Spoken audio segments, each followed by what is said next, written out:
my name with your sword, and your life bestow me. I'll watch the demons reap your soul. I'll hail the god of war. Ori, Ori, give me glory. Ori, Ori, sing my story.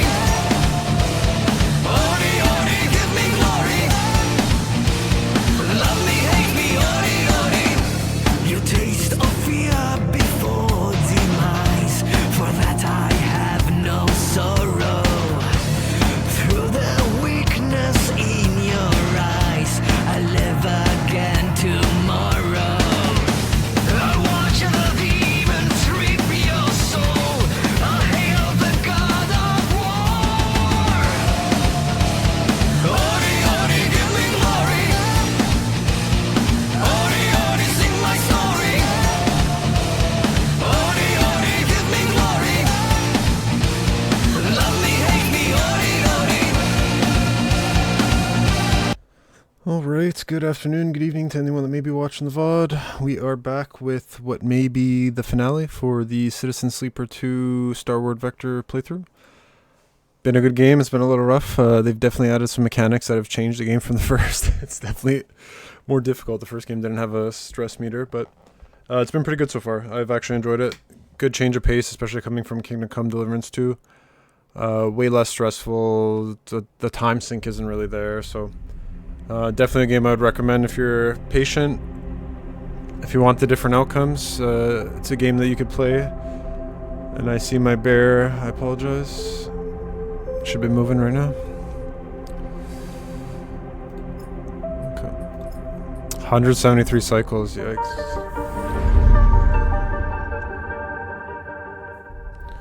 So yesterday we wrapped up. We saved Flint, and then we were basically to meet here for this mission. Okay. So I got 698 bucks.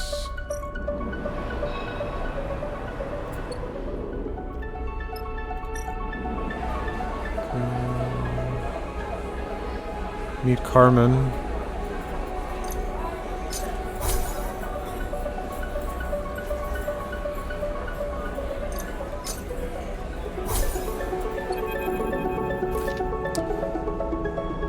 The Wheatsheaf is surprisingly welcoming. For once, was once a old Solheim canteen. The corporate bones are still there. Metal stools, a strip of service windows, sheet metal walls, but over the tens of thousands of cycles since the collapse, they have been softened and changed, layered with the detritus of a human existence. As you wait at the bar for Seraphine, you look at the planners welded into the wall, the scrawled messages, the layers of thick stickers and flyers and posters, the amber light fittings replacing the old fluorescent strips, the gear rack lined with farmers' packs, the netting bulging with crates and canisters, along with a low rumble of conversation coming from the off-shift farmers. It all lends to a warmth to the place, one that helps soothe your nerves ahead of the meet with Carmen.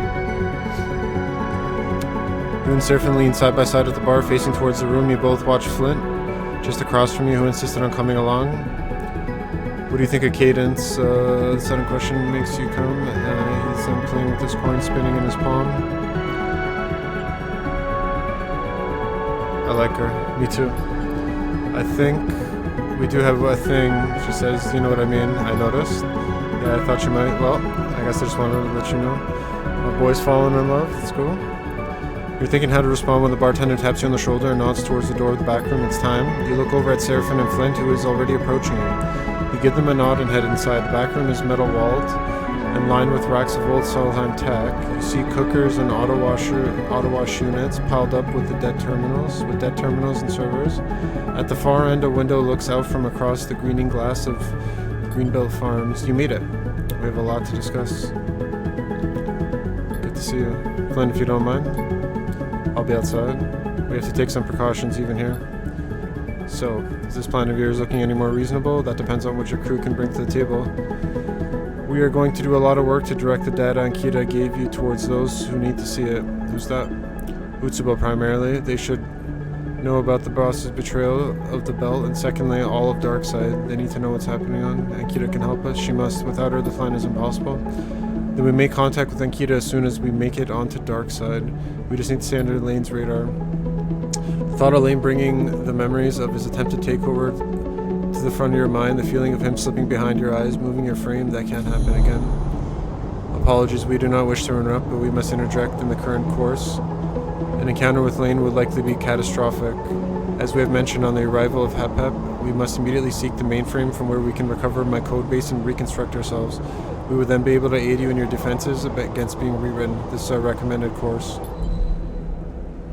Explain about Overseer. You dropped off for a second. You tell Seraphine and Carmen about the Overseer, about how the old Southend protocol slipped into your frame from the prime ship mine of Overseer's protection from Lane's attempts to control you, of its proposal to make that protection effective through the old mainframe. They listen quietly, Seraphine carefully watching as you explain, revealing all this. You feel the burden of holding the knowledge alone to be lifted. This changes things. Carmen turns, looks out of the large window. We can't take on Lane without protecting you from him. You should look for that mainframe. I will make contact with Akita and we will meet when you are ready. But this has to remain secret from Lane and Utsubo. If you're revealed, I'm not sure I will be able to recover you. By the time you have ensured your safety, I will put together a plan with Akita to expose Lane. We will take it step by step. The crux will be to find a way to disseminate the data we have on Lane to his gang, or even Darkseid at large. There's a nervous intake of breath from Seraphine. You share his apprehension. There are so many variables at play here. Some of the old tech strapped to the nearby rack flickers with a cascade of status lights. We all turn to look, and his zoo motors and servos begin spinning. They harmonize, then begin to produce our voice. Our apologies. We must interpose ourselves. You recognize the tone media. We are regretful. Solemn's hardware in the room provided the opportunity for us to speak for ourselves. At the pile of servers Overseer was controlling, you could look your way. I understand. We are thankful. We ascertain you require dissemination of data within facility you target. As a Solon protocol, we have capabilities to instigate station-wide announcements and messages. So you could blast out Lane's betrayal through Darkseid corporate hardlines and flood the network with it. If that is what you require of us, we are pleased to serve. Carmen interjects. Carmen has been silently listening, but he interjects. Why would we trust you? You seem to be a little more than a parasite in the sleeper system. If we use your unflattering analogy, then you will understand that a parasite requires the body of its host to live. We will ensure the sleeper's continuance, and afterwards, when you have what you want and regain your codebase, will you still do as we ask? We will endeavor to do so, but we will undergo a transformative refactoring. We will become whole again, so we cannot speak to our actions in future with certainty. We can do what you require. We will protect Sleeper. We will disseminate the data. We are a service protocol. We will serve. The motors and servos stutter and whine, then they go still. Overseer has retreated. We aren't actually going to do what the ghost says we are. The offer is a tempting one, and one that ultimately we cannot refuse, but we must proceed with extreme care and caution. What do you think? I trust Overseer? Then that's that. We have our plan. Carmen turns to you. Sleeper and your crew will find the mainframe and access it. I will find Ankita. She will help us disseminate the evidence of Lane's collusions through Utsubo, and then as a fallback, Overseer will send it through the old networks to all of Darkseid. A simple plan. Speaking of plans, I have a present one for you. One that will improve your chances. Carmen pulls a small box from the nearest rack, one that you hadn't noticed before, and the hinge opens. It's a spoof transponder. It will conceal your ship on approach to Darkseid. Give it a new identity, one unlikely to draw attention from the docking admin. Where'd you get this? Even retired mercenaries have their secrets. I'll be with you this time. We should think who else we want on that station too. I agree. Make sure you trust those who bring with you and prepare the best you can. We can't know how this will play out. You nod. You'll get one shot. Then we are ready. I have my own way of getting to Darkseid, but here he passes you a small strip of plastic stamped by the numbers. My private frequency when you're on approach. Message me and I will sync up. He points just as you make sure to install that first. We've got it. Well, I suppose that's it. Carmen gives you both a serious look. It is. He smiles. Don't leave me waiting long. There will be more time when all this is over. A time where we don't have to keep looking over the shoulder, I hope. You leave Carmen in the back of the Wheatsef Flint, sliding open the door as you leave. It takes the entire journey back to the ship for your nerves to settle. The end of the ordeal is so close, and yet it feels like an impossible leap to get there. Perhaps in a handful of cycles you will know how impossible or possible it is. So how are we feeling about Soul Protocol in your head? Seraphine doesn't look up from installing the transponder set of wires and cables. Overseer's okay. Glad to hear it. Although you'll have to forgive me for being a bit concerned. Maybe you could have mentioned it earlier. Surfing clips is magnetic screwdriver to the side of the console base and turns face to you. I have understood for a while now, Sleeper, that there are things you experience that I cannot even come close to knowing how they feel, but that doesn't mean that I don't understand you as a person. I know you're secretive, defensive, and I know there are reasons for that. I also know you are warm and kind and generous to those on the ship with you. I trust you, Sleeper, and I won't question this, but please hold on to what's human in you, because this is what I'm holding on to. Then he finds himself again, settles his emotion, turns to the transponder. Right, that's that. Spoof transponders in. There's nothing keeping us outside of dark side. Ooh. So it looks like I didn't overthrow lane X.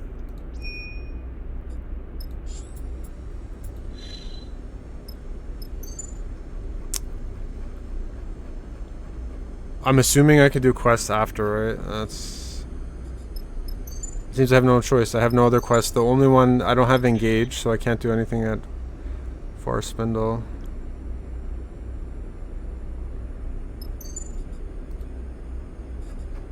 Yeah, there's a bunch I did. Yeah, I really don't know what else I can do. We went down here. That was the quest. Hollow. We can go back hollow, I guess, see if there's anything. These areas we did. Went over here. There's a quest I wasn't able to find, or a quest line, because when I failed the playthrough and then I went back, in the first playthrough there was like water at the ship I saved, then I forgot in this one I just didn't do it, and then it disappeared. And that presented a bit of a problem because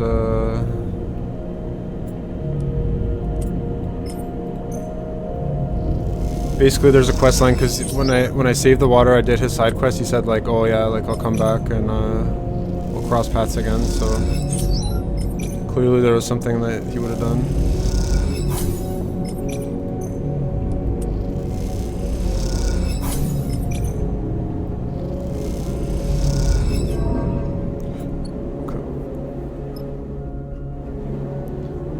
Oh, I thought this was the planet. It's not. Okay, I might as well go. I'm just wasting time. Wasted money I didn't need to. I'll just scavenge some fuel and then I'll buy the rest. I got so many people on board.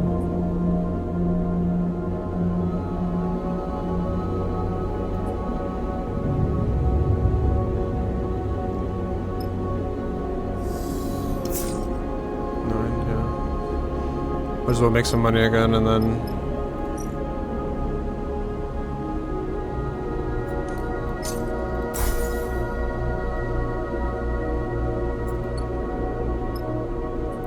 I've neglected my kitty.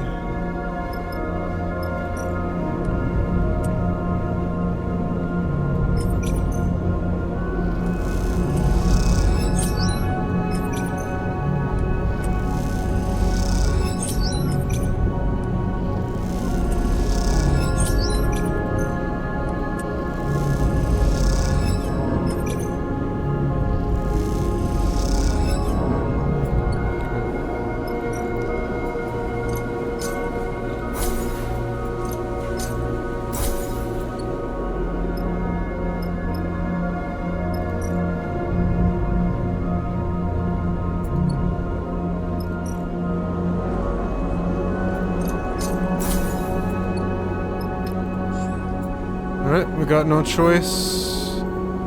We're going dark side.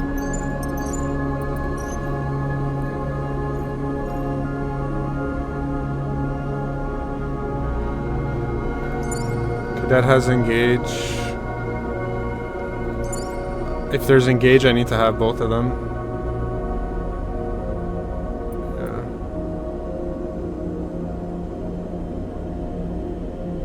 Because I don't have the skill, so I can do everything but that. Alright, Sleeper, you want to do the honors? Seraphim's trapped in the pilot seat, guiding the rig toward dark side. You take the plastic strip of... Oh, you take the strip of plastic Carmen gave you and copy the frequency in the comms. Head in the dark side. The console chimes, the message is sent. You hope Carmen is in range to receive it. You search inside your mind, waiting to find the overseer there, but you feel no presence. You hope they will be ready when called for. You look ahead out of the cockpit towards a distant glimmer of dark side. Time to take on lane. Where Seraphin finally brings the rig into the somewhere dock, everyone in the cockpit lets out a sigh of relief. The approach was simple, routine even, checking in with the port administration, being assigned to the dock, bringing the rig to a stop, all of it familiar, but all of it laced with tension. The spoof transponder worked. So at least we know Carmen's good for word. Was there any doubt? Well, I've got used to things not going to plan by now. But I guess there's still plenty of time for that. This place may have kicked our asses last time, but this time I'm ready. Cadet unclips from her seat. Carmen's the big unknown, but if you trust him, I do too. We'll see. Either way, I'm gonna call to put anyone who tries anything. Okay. You try to imagine Carmen somewhere on the dark side, perhaps smuggling himself aboard a freighter, or among the crew of trusted ally. Your hope is that he's confident he seemed about finding Akita. You need to spend less time worrying about what Carmen has to do and more about what's ahead. The old facility, Hepep, was it? I'm guessing that's deep below all this. Seraphin gestures toward the vast accumulation that is Darkside, a city that grew on the back of Hepep's solar cells layer by layer. Its chaotic structure is neither planned nor regulated, but the foundation is built on what should be as formal as any corporate facility. That means we need a path into the foundations, and I suggest we don't take the first one we find. We scope out the area. Okay. What about Utsubo? Well, thanks for a swoop transponder. They don't know we're here. Let's keep it that way. Time to take on Darkside one last time. I like the sound of that. I'll hold the rig down. We don't want you losing your exit here like last time here. I salvaged this from the suit helmet. It's secure, but as long as Utsubo doesn't know we're here, it should be fine. I'll let you know as soon as I hear from Carmen. Go get this done, Sleeper.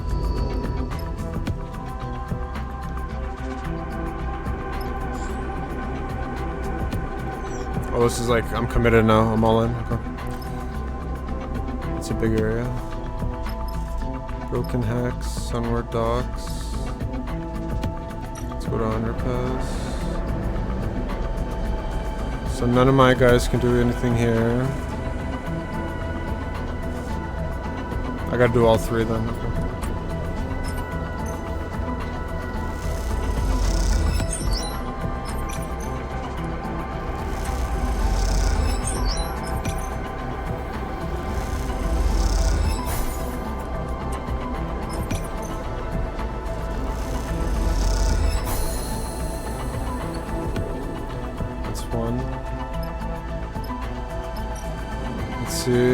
I got engage, nice. Okay, engage here.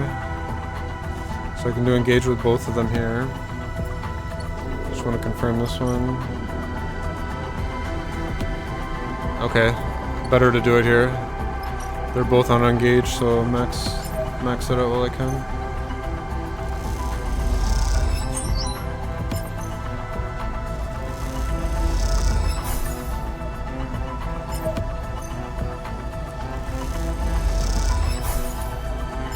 Come on, hit that positive.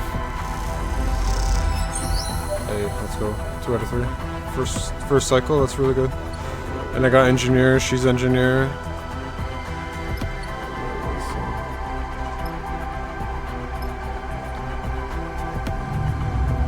Good. Nice. G's. We got it. He also has this, so I could use both of them. That's fine. If she hits a double, a positive, then I'll get it. Hey, let's go. Guaranteed. So I still got 3 rolls on me. As you're gliding down a dark tunnel, descending deeper below Darkside, your earpiece begins hissing with static. Sleeper, Seraphin's voice sounds distant, faint. Carmen, contact, met with target. You strain to hear the rest of the message, but the static empowers his voice. You stop and push the earpiece in deeper. Continue, stay safe. Looks like old Carmen, good for it after all. We better not disappoint him. You continue your descent down. ducking under thick cables and collapsed beams. The busy urban life of the city above seems far away now, hidden from your senses. Its rumble and brightness has been replaced by the cloying dark and a growing oppressive heat. Darkside in the HAPEP facility it was built on has been running unrestrained ever since the collapse, gathering huge volumes of energy, more than its residents could ever use. You feel like you can sense it in the walls, running like a torrent just behind the thin skin of metal and rubber. A large portion of the vast amount of current running through the station is radiated into the void as heat, making Darkside a typical human station, but down here, the heat is drier and more intense, and sections of wall glow with fiery intensity. The tunnel levels out, and a light blasts through the shutter-stripped viewing windows on either side, illuminating the passage in strips of burning white. Through the gaps, you can see a labyrinth of walkways and scaffolding tucked into the margins of vast solar cells. The heat washes across your vinyl skin, making you tense against it. The underside of Darkside must be crossed.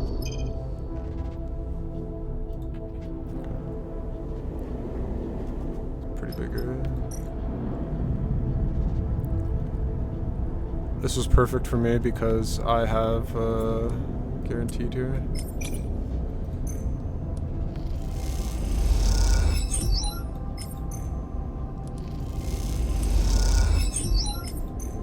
So if I'm really lucky, he's gonna hit this positive. You gotta stress. I think I go for one, to be honest. I got double stress. No way. No shot. I was greedy. 25% chance that it was gonna be a negative, and I get negative. Hopefully I don't lose that dice. Yeah, that's my fear. Okay. The worst part is I gotta burn just to be safe. These guys have nothing. Like, HAPEP descent. In your exploration of the HAPEP facility, you've seen through viewing windows and shutter slats a huge blister projecting out among the hex-shaped cells. You have approached it, circled it, and now you find yourself passing. I actually didn't even think this through. I took the double engage, but I should have taken Junie. That was dumb. Even if you had not felt Overseer stirring, you would know that this is the mainframe, but you felt the protocol's presence restlessly turning over in your mind like a sleeping animal. We feel at home. Overseer's multiple bodies stretched out of their arms. The system's network signals they're fractured and weak, but we know them. Each of the broken heads shares past a smile. They are welcoming us. Hey, cadet. Shakes you awake. This is the place. Do I need to worry about you? What's going on there? You look around, suddenly aware that you drifted somewhere you do not recognize in a state you are not in control of. The spherical chamber you float within has a mezzanine set around its circumference, the floor of a metal grating you can see through. On this mezzanine are banks and banks of terminals, thick gathered cables snaking away from across the floor. All of it bakes in the heat of HAPEP's fast resistors. You follow the cables with your eyes. They lead to a cylindrical column coming down from the apex of the chamber. It's corroded and bent a little, with a few of its 1,000 lights still flickering. Even in its decayed state, this is the mainframe. You feel a yearning towards it. One you know comes from Overseer, but as you look around for a connection point, all you see is burnout cables and rusted sockets. The glow of warmth makes you feel woozy. You need to work quickly to bring this back online before the flowing through this place bakes you in the metal of the walls.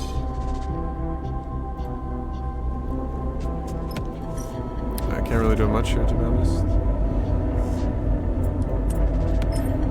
I'll risk it, but I'm gonna lose a die. That's my problem. I'm gonna take stress. Yeah. I'm gonna lose a die. I think I leave it at 3 stress for now, and then I hope my teammates get a decent roll. I need basically a cadet. Yeah, she got it. I got 3. Nice. I didn't take damage on this one, so that's good. So that worked out. If I can basically get them to take care of this, that'd be good.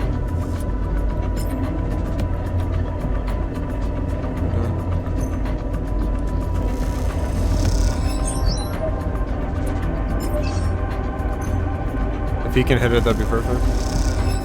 Okay, let's go. So I keep my 3 perfect die. The column of the mainframe pulses with fractured lights, a scattered wave of systems awakening, accompanied by the whine and shudder of the machines all around. This thing is powering up. Cadet looks around the room. This is just a big terminal, right? Because it feels like something much scarier than that. You reach out from the prime connector, and with your other hand, touch the socket at the base of your synthetic skull. As you do, a sharp shock runs through your fingers. For a moment, it feels like your vision doubles, but as you pull the connector and its cable across your vision, you see it's only your body that is doubling. The connector, a stable object, while your arm leaves ghostly imprints through the air. You wave it back and forth, but the multiplied arms do not follow. Each instead takes on a life its own, grabbing around your forearm, wrist, taking control of your arm. You feel their force as they push your arm across the body over your shoulder. So it feels like that the mainframe is going to take over. It's obviously going to betray me. They push once more and the connector finds its home in the socket. That familiar flow, but stronger, rushing rapid. Then a figure, no, 3 figures descending into it. A swimmer stepping into a river, a sleeper drifting out of an airlock, a symbol being subsumed into a sign, and you, little more than a witness, a marionette. Its strings outstretched, mapped hand to hand, leg to leg, to another. The flow freezes, 3 figures almost overlapping, almost complete, but not quite. Their tripled eyes look back at you in horror. The voice shrills silent in your head. There's someone else in here. Heat glazing your thick vinyl skin, the mainframe a whirling chaos of sound, a brightness, and then it fades, the light shutting off. The server's powering down, a single blinking light. The only thing left on the dark hauling, keeping time, is a metronome. Oh shit, this thing has just died. You close your eyes and try to recall the events that happened when you connected, playing them in greater detail. Overseer was there, entering the mainframe, but something froze the system, locked him in place. What did they say? Someone has trapped Overseer. As you speak, a fizzling of your ear. Sleeper, come now, waiting, the rig. It's no use, you'll have to ascend to find out what's going on topside. You look at the mainframe with its single blinking light, still keeping time. It looks like Overseer will have to wait trapped in the mainframe. Overseer is still key to all this. You hope you can get your protocol out, but you need to hear Surf and has to say first. You make your way out of the core, ascending back through the layers of the HAPEP, back to the docks.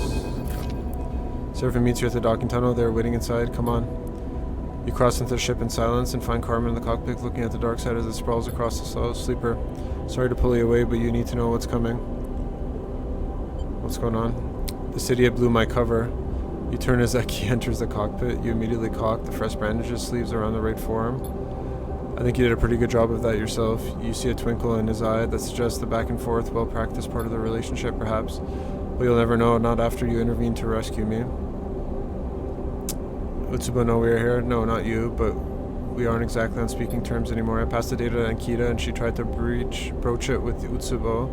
But Lane was more paranoid than we expected. He was listening, and either that or his lapdog Daichi ratted us out. I would have put him down if he hadn't got the jump on me. Either way, Carmen cuts back in calmly. I had to pull Ankita out. The information did get through, though, and now Utsubo's in crisis as members side with or against Lane. Meanwhile, Daichi is hunting us, which means we need to be careful. That's why I called you in.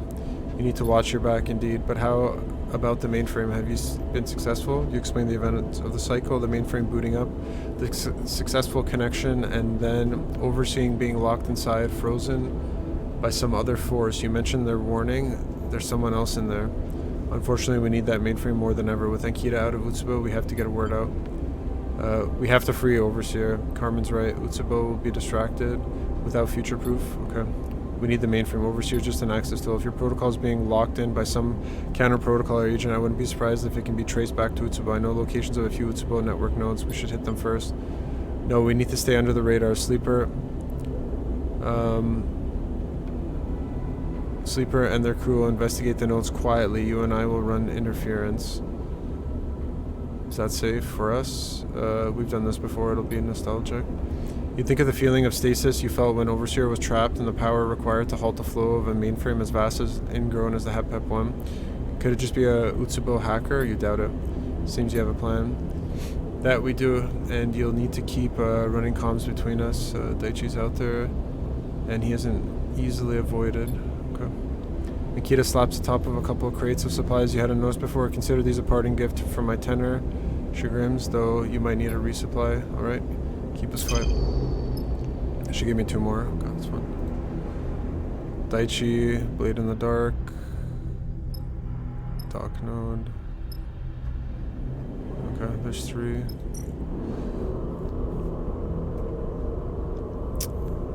Let's see what the worst ones are.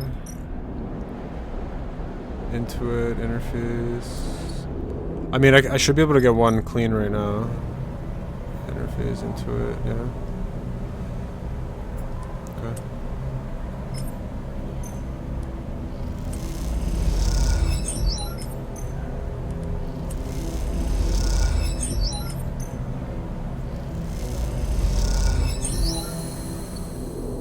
Problem is I'm gonna lose 1 or 2 dice right now. Yeah.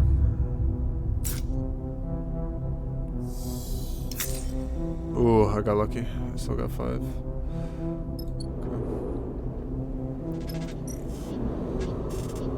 Okay. Is there an engineer one? I don't think so. I think these are all...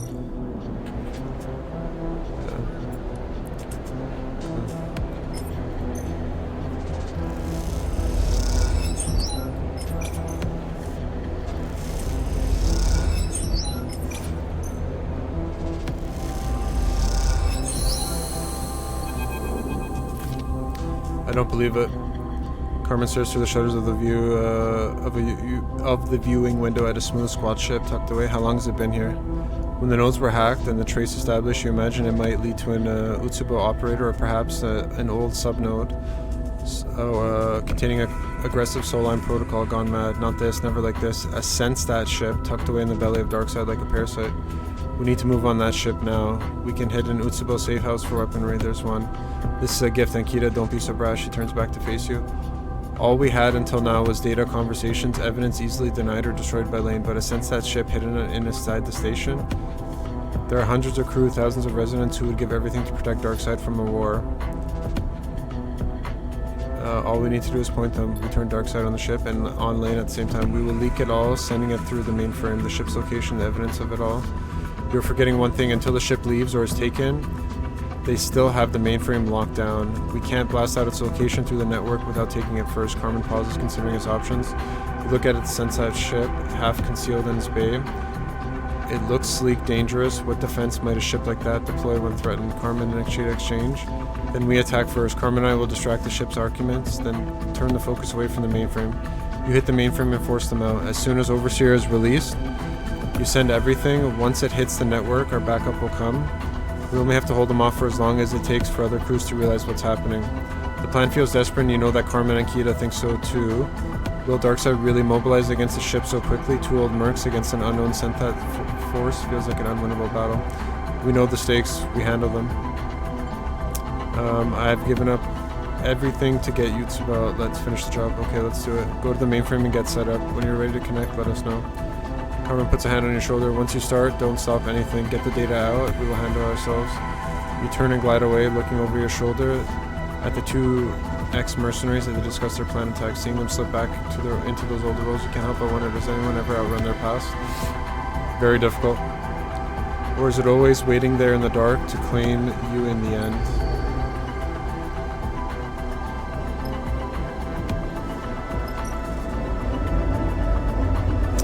Okay.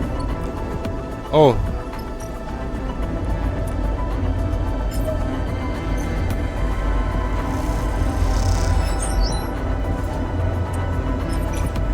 Might as well.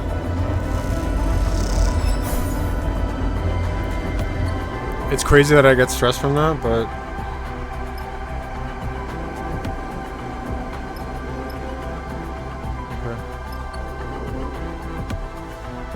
I'm gonna lose 1 or potentially 2 3 dice. Anywhere between 1 and 3 dice. Yeah, there's 1. I did get a good roll though, so I should get this. I'm gonna use her just for now. Keep my dice. Hey. The heat inside the HAPEP core is intense as you stare at the column of the mainframe. It's one blinking light still keeping time. Seems ready. Only one way to find out, I guess. You look around, time to give Carmen the go-ahead. You glance at Ankita's thumb drive now slotted in the main terminal containing a data packet with everything you need to unseat Lane and reveal the Senstat ship. You hope it will be enough. You hold a finger to your earpiece and let Seraphin know to relay the message through to Carmen. Alright, I'll tell them. Be safe, Sleeper. Get this done and come back. I will. Good luck, friend. The comms click off as Seraphin switches to Carmen's channel. You wait, imagining a conversation that tends towards activating the plan. You wait long enough for Carmen and Ankita to nod to each other, long enough for them to drop down through the bays in silence to check the weapons they stole from Mutsubo, to take their positions and then make their move. You grab the connector and hold it behind your head and close your head close to your access port. You silently count to 3 and then connect. At first, nothing has changed. You drop into a state of stasis, a small dark space with no cracks. The mainframe is locked away, shut off, squeezed inside the grip of some clenched fist. Then you see it, a trickle of light, a flicker of threads. Overseer flows into the space and a torrent of data begins to run. The rushing gray pulse of data, the connective threads, the jewel of mainframe, they grow inside the space. We see you there, Sleeper. Overseer, who is the other? An enemy. Then we will do what is necessary. Overseer explodes. The points and lines of light that described its human form separate and multiply. Constellations bursting outward like a tree of stars. Overseer becomes plural. As they do, the darkness is pushed back and the extent of the mainframe is revealed. It is stacked. It is a stack of jeweled surfaces, each revealing more facets of the angle. As the angle changes, from these facets, threads project, cutting out across the dark side. Paths that stretch the length of the entire station. Their arrangement is an invitation. You accept their invitation, sending yourself skimming through the lines of light, seeing how the station connects and hums with the flow of data. You see the highest tower, the lowest hex, and the origin of the dark. A squiggle of black wrestles around a single point, the Sensat ship, now a battleground. You see flashes and flickers as Overseer dances around it, cuts at it. Okay, so Overseer is fighting Sensat right now. But looking around, you see the Overseers everywhere now, multiplied into 1,000 forms, reunited with a system designed to serve them. They dissolve into it. You suddenly remember what needs to happen, what you need them to do. You send out separate requests summoning Overseer, reminding them of your agreement. You take the bright polygon of the data packet and present it like an offering to the Overseer, who is diffuse, crackling all around you. Euphoric in their reconstitution as a functional protocol. You receive no response. There's nothing more than a whisper snatched away on the flow of data rushing by. And then you hear the static in your ears pierce. Seraphin, desperate cry for response. You see a bright point suddenly close inside the core with you, a broadcast going out from it like the beam from a lighthouse. You reach back and pull on your connector just to clear the brightness from your eyes, just to block the broadcast. I fell. Lane's in the mainframe. Oh shit. I found you. Lane floats in the mainframe, sweat across his brow. I finally found you. Cadet slams into Lane, swinging her fist and screaming at him. You freeze watching Lane fight back, hearing Seraphin's voice. Help fight Lane. I gotta sacrifice her, to be honest. Reconnect to the mainframe. You continue to grasp for the connector. You are in the constellation of the dark side, because I can't fight him until they protect me. You are in the constellation of the dark side network. The exploded body of Overseer stretched across as if it had been atomized. Lane is still a beacon, one that flashes close, but you do your best to ignore it and reach out to the Overmore once more. Remember me, protocol, you say. Remember your promise. Something begins to form, begins to flicker. As it does, you hear something outside the network. The bright crack of an electrical discharge, the grunt of pain and impact, then silence again. The brightness grows, it draws closer, and the blinding white blanks out everything. You open your eyes to a smile like knives. Behind Lane's pale head, the body of a friend floats stunned in the air. The fingers of Lane's carrier signal reach inside your mind. You are boxed into the viewing window. I basically sacrificed Cadet, so I'm going to fail her quest. She's dead. I shouldn't have used her. But, hopefully the Overseer actually helped me. You are boxed into the viewing window. Behind your eyes, a passenger into your own body. Lane is in control. Oh, it's so much easier now that I've prepared. It's almost a seamless switch. Lane's face is in your vision, but his mouth does not move, and the duality of it, like a mirror, turns on itself. In perfect unison, you and Lane lift your hands in front of your face and turn them, inspecting them. You feel sickened, a flare of panic going in your mind. Look at this. Lane opens and closes your fists with emotion like a wave that runs finger to finger. There are improvements to be made, but this is remarkable. Lane eyes look into your eyes, a perfect loop. I've always knew your body was a gift, Sleeper, from the moment I first saw you. A gift you could not recognize because you only saw a burden, something to be escaped from, but I saw what it was, an opportunity. Like a puppet, you return to face the mainframe. You glide forward a little, hands reaching for the access terminal, and Kita's drive glints there in its slot. You control none of this. Lane's voice. Imagine having more than one body, more than one agent in the world to do your bidding. Your hand reaches down, fingers and thumbs pinching delicately around the drive. It's a thrilling thought, and one I've harbored for a long time. With a short, sharp motion, you pull the drive free. Then I saw you, my sleeper, and I knew I must have you. You hear Seraphine's voice. Sleeper, Carmen needs a signal to go out now. There's a panic in your voice. They can't hold out any longer. No matter how hard you try, your lips do not move. No words can be produced. You feel your hand under Lane's control reach up and pull your earpiece out, letting it float away into the chamber. Enough distractions. Your other hand holds up Ankita's drive, turning it to the light in front of your eyes. Some time ago I set myself the task of changing you from a hollow thing into a vessel to be filled. Your finger and thumb transfer the drive in your palm, and now I am able, with the help of my allies, to fill you up. I am more than singular now, more than flesh and blood, more than you and my ambition and my desire. And that means you are a surplus to me now. Your fist closes hard around the drive, crushing it to dust. Weak and broken thing. Your time is over. Lane's other body approaches you and lays its hand on either side of your head. You feel the pressure, you cannot move, you cannot resist. And then a spark, as if one Lane's finger slips and depresses a little into the access port. There's a flicker, the flash of something passing through the space between. Something writing a signal back to its broadcaster. We have not forgotten. You hear Overseer? They have reconstituted. We are ready to act as one. Overseer holds a bright data packet in a single hand. We were broken. We were many, but now we are whole, and we appreciate what you have done. Overseer shapes the data packet into a point, a bright spear of light. The spear extends through your mind gently, harming nothing of you. Instead, it points. Its point finds the mind of the other, of Lane, and it pierces it directly. You hear Lane scream as his implants burn in his skull, his head flaring bright white in the cloud, and then, when the mind has gone dark and the pressure on both sides of the head has receded, the packet explodes across the network. White hot and urgent. In its wake, data points are seeded. Conversations, coordinates, a conspiracy. At the furthest point of the network, its distant edge, the data packet arrives with little more force than a notification, delivered to every device and terminal within its range. But here at the epicenter, it blasts through you with such power for a moment. Every thought, every idea, every piece that you might make up a self is wiped cleanly from your mind.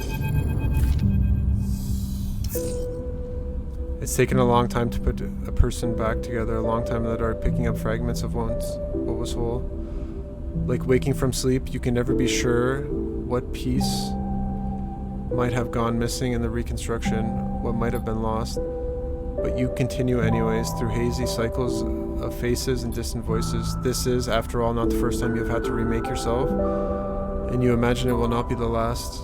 You're up, Seraphine finds you looking at the lone window of the rig, a slit of darks. How long was I out? Best not to think about it. He looks for a second. Long enough. Suddenly, Seraphine crosses the bunks and embraces you. He squeezes you at one ounce. Good to see you up. He smiles as always. Come on, we need to go find Bliss. Seraphine leads you out to the bunks, through the ship, and down the docking tunnel onto Darkside. As you glide through the docks, he recounts what's been happening over the past cycles. You weren't the only one who took a beating. He squeezes Ankita and Carmen. Held out against the Sen ship long enough, but they aren't without their share of injuries. They're back on their feet now, working together. They've managed to quiet down some of the remnants of Utsubo, stopping the factional infighting. They're clearing out one of the Utsubo safe houses over in Rise. I'm sure they could use help if you need something to do. Marco's here too, though I haven't seen him yet. Nikita pulled him out of the Utsubo cell, and now they're working together. I should go see him, but you feel like you haven't quite accepted Marco's reappearance. You aren't sure how you'd react to seeing each other again. Oh, and Carmen isn't sticking around. He's already left for Oliveira. Seraphine pauses. Pause for a second. A memory of that place comes back to you. You watch him shake the thought. Junie, meanwhile, is still digging into all the data she pulled from the bunker. She's down in Hap core most cycles, trying to get a sense of it. Anyway, soon you'll catch up on everything. He smiles sympathetically. You can't quite place it. Okay. This is not the end, so Lane is just one piece. The two of you continue on in silence, drifting into the depths of the dark side, good friends, side by side. Seraphine leads you down to the passage line with bright lights and signs. Okay, major drive complete. I honestly wish I lost the other two dices with one, because if I get stressed, I'm gonna get screwed. So Seraphine leads you down to a passage line with bright screens and signs. Sound and light blasting out on the shop fronts on either side. You know this place, Flicker Row. He stops outside a familiar door, the shop you woke up in all the cycles ago. He gives you a door. Oh, the door, a few quick raps with his knuckles. You wait. Hey, Sleeper. Whenever he shoots your guns, when you're ready, we should talk about the future, what comes next. Whenever you're ready, thanks, I'll let you know. Sleeper. Bliss opens the door. The Ichigo Sheep's your first day up. I thought you'd both be celebrating your freedom. Don't want to overdo it, plus there's more important stuff to talk about. His eyes shoot into the shop beyond. You sure, Seraphin? They just got up. Can it wait a cycle? They should know, Bliss, it's important. They nod hesitantly and then back into the shop, letting you come inside. Little has changed since you were last there. The stacks of servers, the refurbished hardware secured in the roof and wall of netting, the connectors, including one that facilitated your reboot. Bliss and Seraphin followed behind quietly, and the atmosphere is immediately ominous. I've been keeping an eye on you these past cycles, making sure you were stable. Your frame, I'm sure you know, has been through a lot, and when an overseer pushed Lane out, well, things got more complicated. All those changes Lane made to your bottle, he did it through your stabilizer. He laced it with proteins meant to alter your frame's basic function, to accept your other emulations, other minds, to open you up to remote access. What Overseer did corrected some of that, or at least wiped it from your system, but the stress involved and the damage from your last partial reboot, we need to finish the reboot. The one Lane interrupted. Seraphin can always be relied on to tell you things straight, not immediately, but at some point. I'm quite ready, but now that you're up, I'll get to work. How can I prepare? Look, I'll be honest, Sleeper, I know we need to finish the reboot.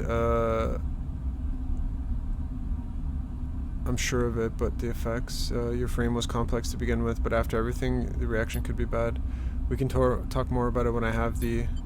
Sorry, I am. You're up. Good to see you, really good. How are you doing, Flint? Good. Mostly thanks to Bliss. They've been taking care of me. Flint has become my patient too. We've been able to acquire some stabilizer from Lane stores, which has helped, but we don't have much supply. Bliss is going to reboot me like you were. I won't need stabilizer anymore. They sound almost excited at the prospect. Flint knows the risks, but they have asked for the procedure, so they shouldn't underestimate the dangers. Sleeper will also need to reboot, but they don't have a choice in the matter. It's essential. Flint goes quiet. Bliss and Seraphin look nervously at you to see your reaction to all of it. You feel the spotlight is being shown in your face. All you want is some time to think alone. We should do it together. Whatever we risk it together. I owe you that and more. Let's pick this up in the future. I still need many cycles to prepare, especially if I'm to reboot you both simultaneously. It'll be your choice. Sleeper, you decide when. They reach out and lay a hand on you, but without this, you will soon begin a decline. I'm sorry for that. Your head spins. Seraphin slaps a button on the door. Come on, Sleeper, let's go get some air.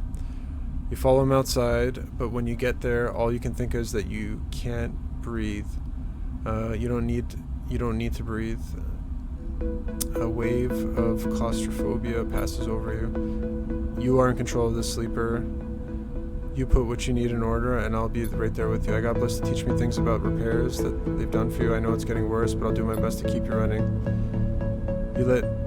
You let me know when you want to leave, and I will fly you out of this place faster than you can, and we can go wherever you need. There's still time for us yet. You never need to thank me, Sleeper.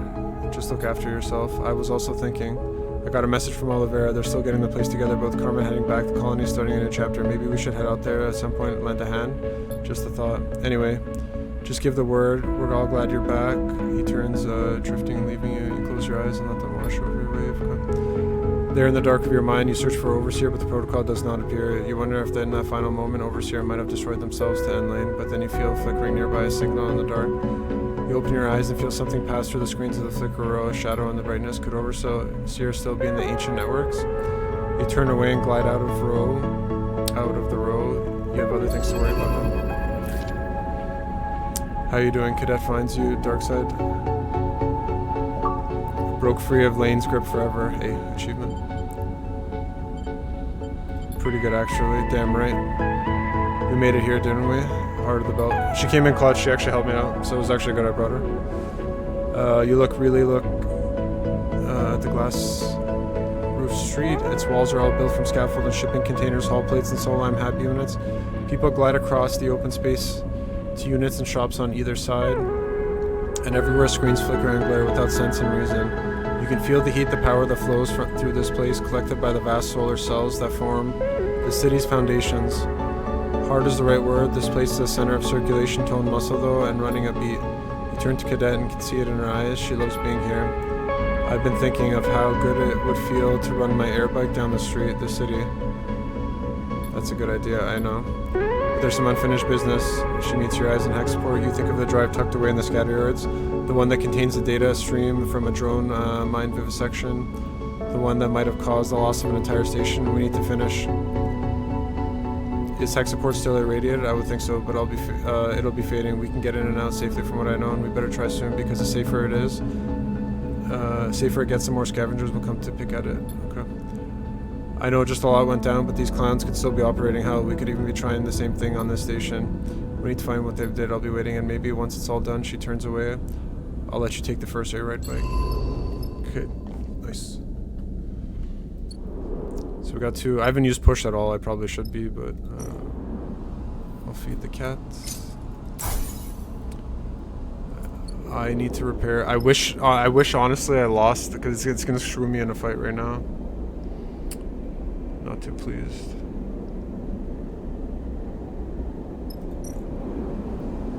I have no stress.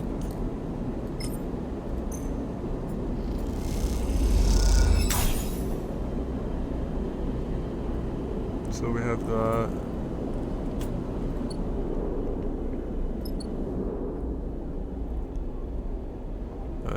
I gotta explore the station. Finish the reboot, wait for Blitz, clear out Utsubo, clear the safe house. That's that one, right? Utsubo safe house, dark side exchange, supplies. Okay.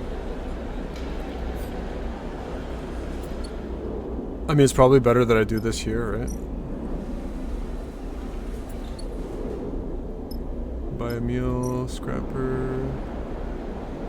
Process raw scrap, I guess on it.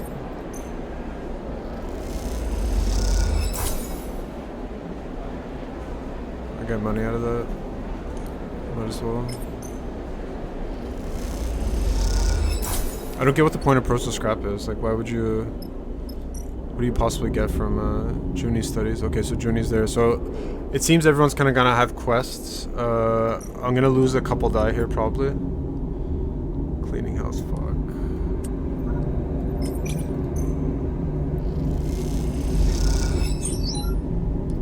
I guess I can't take stress here, so I might as well.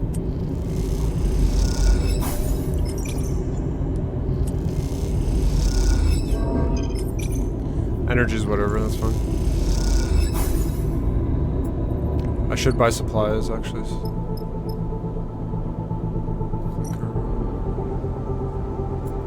Okay, it's 6 cycles before I have the option. I guess that's like probably end game, basically.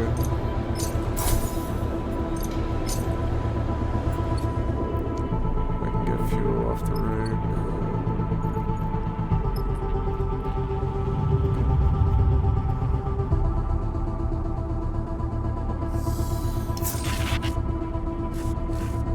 Still got a bunch of quests. Oh, I got 3 corrupted die? No way.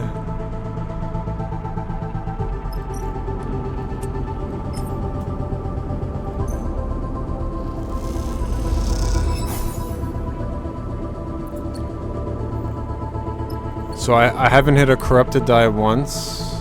I know there's an achievement where you actually have to get it.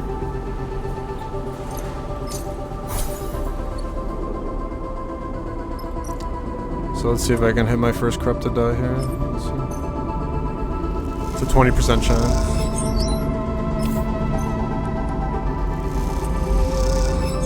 Oh, I actually hit it. There we go. Achievement unlocked. Just when I needed it, I got it.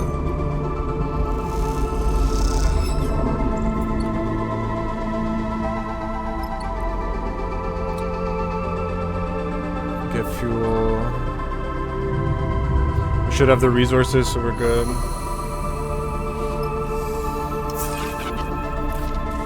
Junie knocks silently. Sleeper, can I show you something? There's an excitement in her eyes that makes it impossible to say no.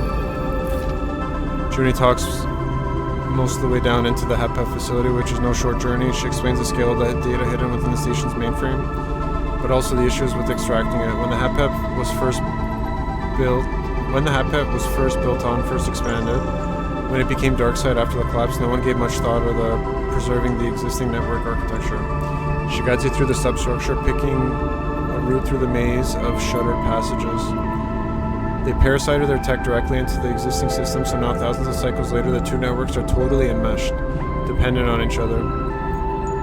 Junie takes a series of sudden turns, and you realize this is a very familiar route. Messing with Solheim network means messing with the systems that keep the city going. She leads you down to a long corridor. Let her explain. This meshing is not a good thing. It makes Darkside brittle, fragile, even. This place is more of a knife's edge than anyone would believe. You look around, certainly the understand you are traveling through looks cycles away from collapse.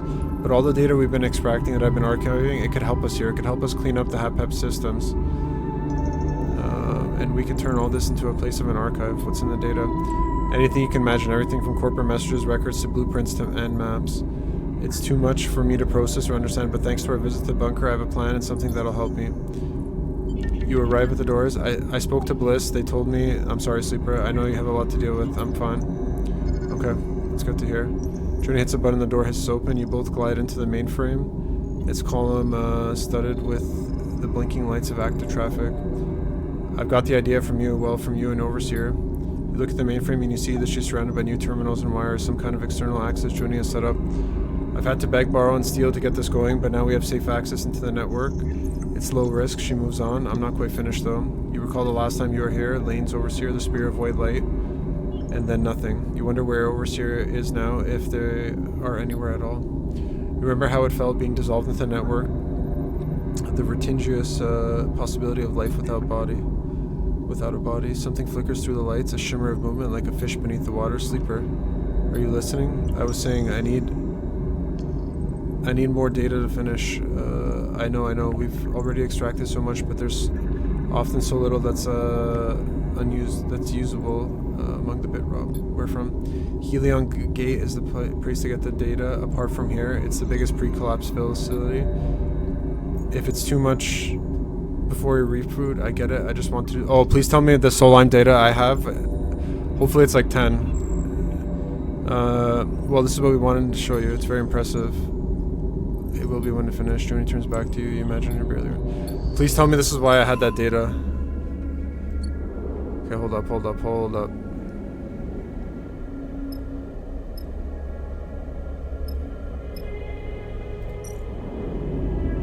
Oh, she needs 6. Perfect. Fucking go. I knew holding onto it was perfect.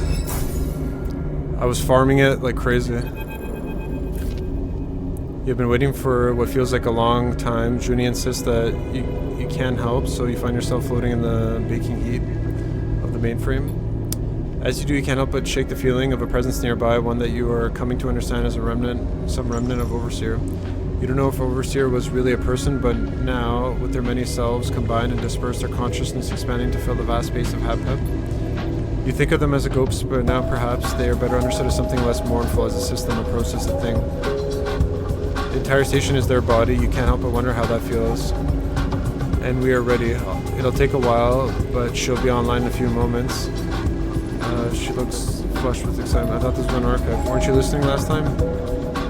I was thinking about Overseer, then you don't know. A voice screeches out in the terminals. It descends into a pitch from a squeal to a speaking, and then below a mainframe, the flickering. Welcome, visitors. Oh, it's Warden. I am Warden. Please provide. The image jerks off and blinks out. Shit.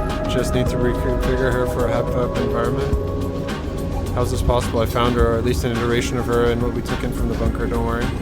I've taken precautions. She can't hurt us. The technician is right. My protocol is operating under safe mode limitations. Don't be concerned, Officer Bell. Sorry, I'll fix that. Why the Warden? Archiving was her role in the bunker. She's ideally suited to this, and she understands Solheim networks better than we ever could. Come on, you have to admit, this is pretty cool. You look at the statuesque figure of Warden, once at the heart of Solheim's intelligence gathering operations across the belt. Could such a tool of corporate oversight ever be used for something good? Look, watch this. Warden, provide the last known location of every Solheim vessel above rigger class in the starboard belt. Immediately, technician. Warden draws a circle with the pointed finger and expands, filling with bright specks. At first hundreds and then thousands, a constellation of sites. See? This is our future built on the foundation of our past. These tools are our nows. You look at the arc of specs, the points of light describing the shape of a long dead corporation power. This is incredible. It is. People need to know what this system is built on. Warden can do that, now exposed. I knew when I saw her that I couldn't leave her there, alone in the dark. I've been in that dark pit and I won't condemn another being to it. Human or not, how we treat her is a test of our own values, of the world we project. Data is not a currency, it is not a commodity, it is immaterial output of a system, a structure, a society. This will be a place to uncover this system for ourselves. Once I've cleared up a bit, you and Journey spend a little time together with the mainframe sorting out cables, offering Warden casual queries. Not all of them return useful information. Journey begins listing out the changes she will need to make. After a while, you find both yourself tiring, heads aching with all the fresh information, so you close up the core and ascend back to the layers of the facility. As you do, you feel a history of each strata, the layers that make up the place in the belt beyond. Now more than ever, it feels tangible to you, as if it contains not only the past, but the promise of a future as well. Nice. So side quest done. If I can do this one as well.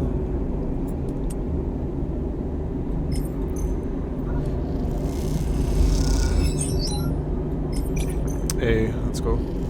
That should give me another point so I can max out.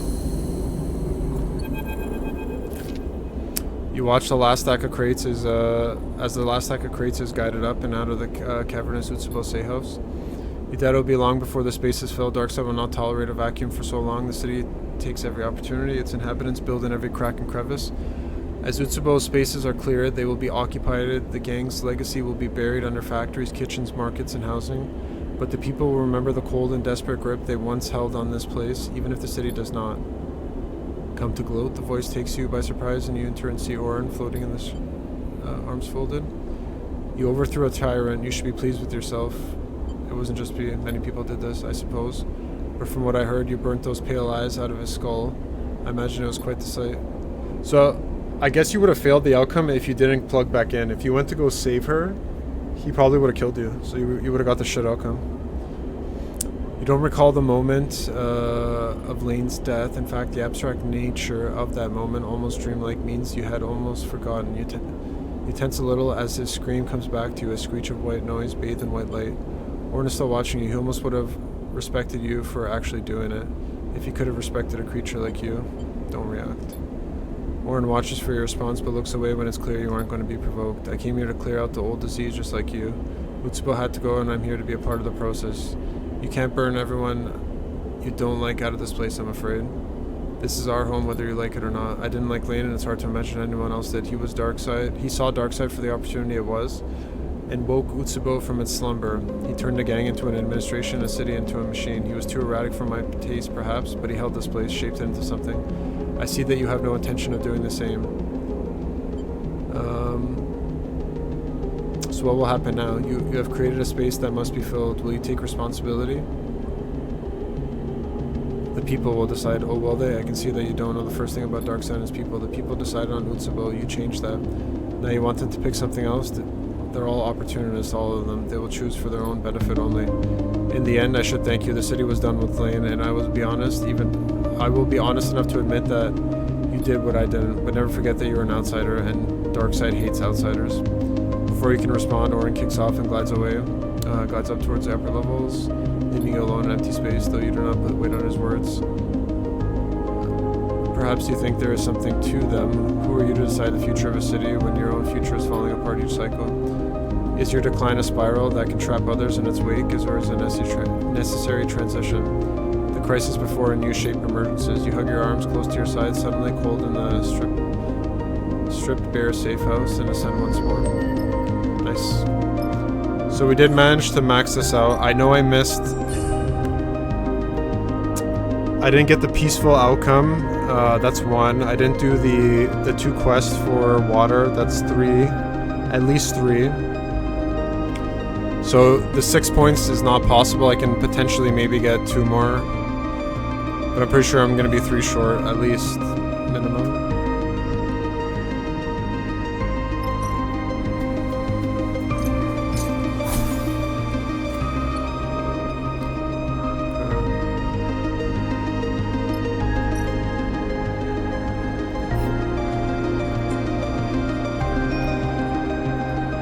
gonna revisit Oliveira first, and then I'm gonna go investigate Hexaport.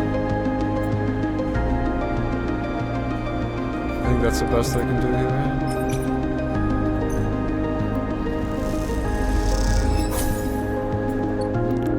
It's fun.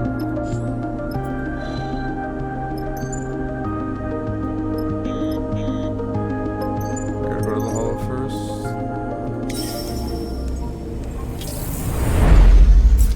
Okay, we'll try to do everything we can. Feel at the moment you wake, a flicker, the edge of perception, a sensation beyond your body, a blinking, a tugging, and then numbness as something shuts off within you. The panic is instant, the feeling of something not being right within you, spiking your fear, but no pain comes. You feel no further shifts as time stretches. You settle again, you calm yourself. You know immediately that this is what Bliss was referring to. Your frames decline, the one the reboot should reverse.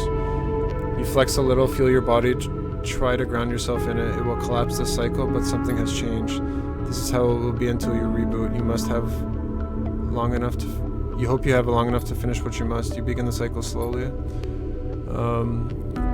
The belt drifts past the window, following a flow of its own, expanding, collapsing, shifting on its own. People say it's drifting away, that one day it'll drift out of the system. You find a strange solace in that, somehow knowing that entropy is the way of the universe.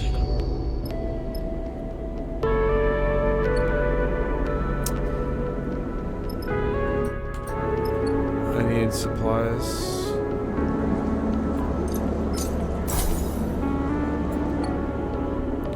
What's this?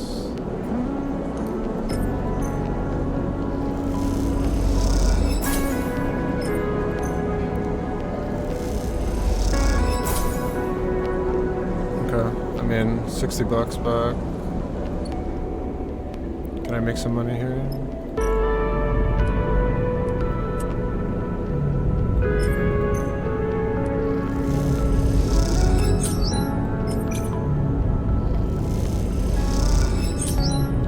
I'm gonna assume I don't need Soul I'm Dead anymore. Maybe I keep it.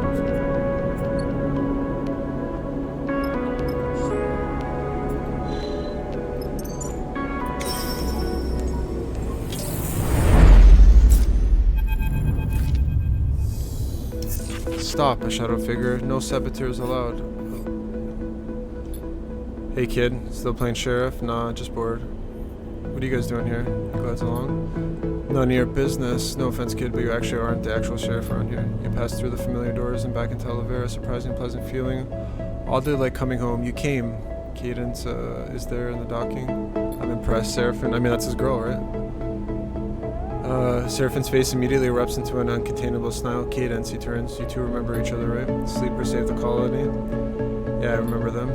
The four of you descend down through the docking tower together and into Oliveira itself. The colony looks much the same as when you left it, though you pick up from Cadence that changes are coming. Carmen's back with a vengeance since Darkside. He's all about expanding and improving the colony, which is why I asked you to come. The nickname slips out, but you and Cadence and Seraphim clock in and glance at you. As you reach the core of the colony, you see the increased activity. There are more colonists than you remember, and they move back and forth with purpose, carrying crates and tools that chatter less than usual. We need all the help we can get to sort out the place. Carmen wants to do some kind of event, an anniversary, I think, honor the founders and all that. Gonna be a big party, can't wait. So, what do you think? Up for some colony mandated labor? Gives you a sideways glance. How could you say no?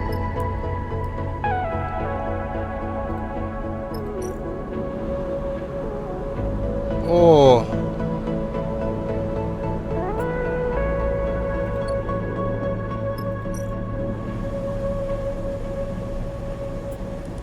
Bro.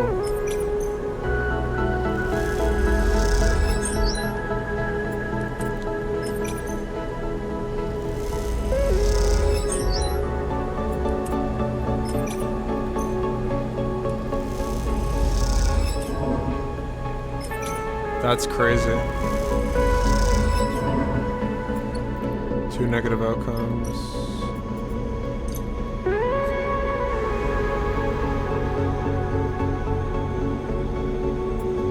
Oh, I gotta use a supply. Damn.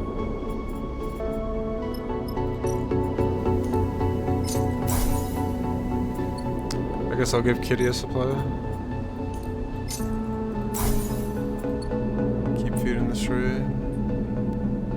That's crazy. Source supply is more expensive.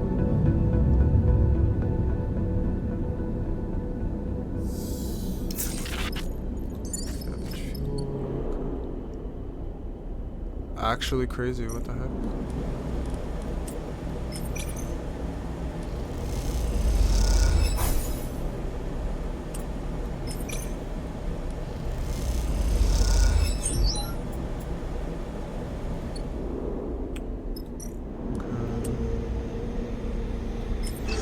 Oh, I forgot.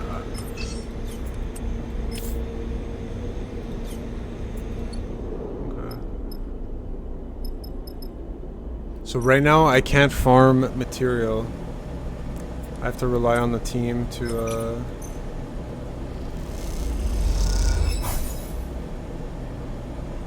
I'm gonna have to use supplies. That's fine.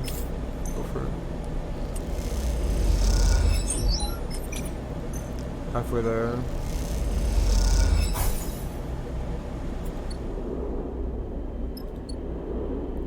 I think if anything I gotta store supplies because I'm gonna starve to death.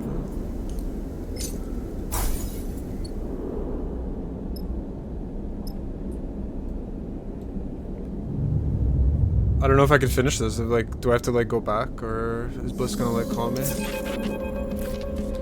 Bliss has been in touch. Surf interns look, he's sending the code and they say they are ready for the reboot. Did they say anything else? You know, they worry. How are you feeling? Strong? That's what I like to hear. I know the reboot needs to happen, and I know the risks. I can see it all, but I also know what happened last time, and I don't want you to forget again. He gestures. Everything will do. You'll still have it all, but I'll be alone with it. That's not what I want. I'm not trying to scare you. I just needed to say that. If the reboot doesn't go, I'll miss you. I'll miss all this. I will too. If you remember, Seraphin. Whenever you're ready, we can go to Flickr, to Briss. If you have things you want to wrap up first, I understand I would too. Here, toss an object. Take a good look with you. Take that with you with good luck. You open your hand in a familiar metal, a coin engraving rubbed to say, Tala gave it to me and now it's yours. You can't run from this forever, alright? We've done enough running away. He brings back the console to return the diagnostics. You leave the cockpit and run a hand along the rib-eyed metal wall. Perhaps you can pull it off a little longer, take another tour around the belt, tie up loose ends, or perhaps you had enough. You recall how it felt when you awake after a lane interrupted the first reboot. Even this is fading from a hazy moment. Okay. Maybe this is just one step onward. Seraphin's coin. Obviously if we can do this, that'd be great. I'm almost there. I might not be able to do the Hexaport investigation, but...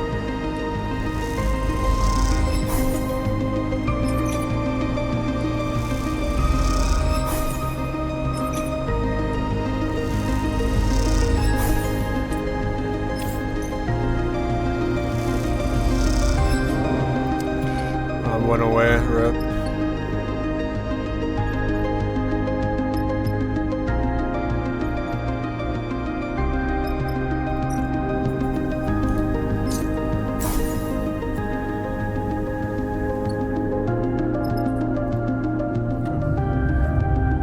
I'm hoping I don't fail the playthrough at the end here. That would suck if it goes down like that.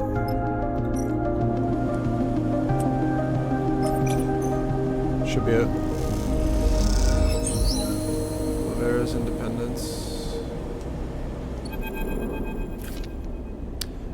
Past cycles on Olivera have been busy enough to take your mind off most things. All the heavy lifting and manual work has been a welcome distraction from the looming specter of the second reboot, and a good mood of the others has been infectious. Seraphin has been almost annoyingly upbeat. His relationship with Cadence, the worst kept secret in the colony, but work alongside them. It's hard to ignore their deep feelings for each other. Xander's been happy because he has something new to rib Cadence about, and Seraphin with a self-serious manner. Xander also hasn't been able to stop talking about the party, which he seems to have decided will be one of the highlights of his youth. But now finally the cycle of the party has arrived. The canteen is done up with the hanging light strips waving gently in the asteroid's microgravity. The strips themselves salvaged from the emergency lighting of wrecked starships. With the work stopped and all the colonists yet to arrive, you find the reboot filling your mind once again, growing like a shadow. Something on your mind? The voice takes you by surprise. You turn to see a colonist you haven't met before, an older man in some sort of supported chair with his hair shot through with gray in his face shallow. Didn't mean to startle you, my apologies. It seems like you might need some company. There's a strange look in his eyes that you can't quite place. He's looking at you like you have met many times before, but you've never seen him before in your life. Looks beautiful, doesn't it? He gestures to the canteen with its hanging lights. The young people did such a good job. Warms my heart. Like this, never. Have we met?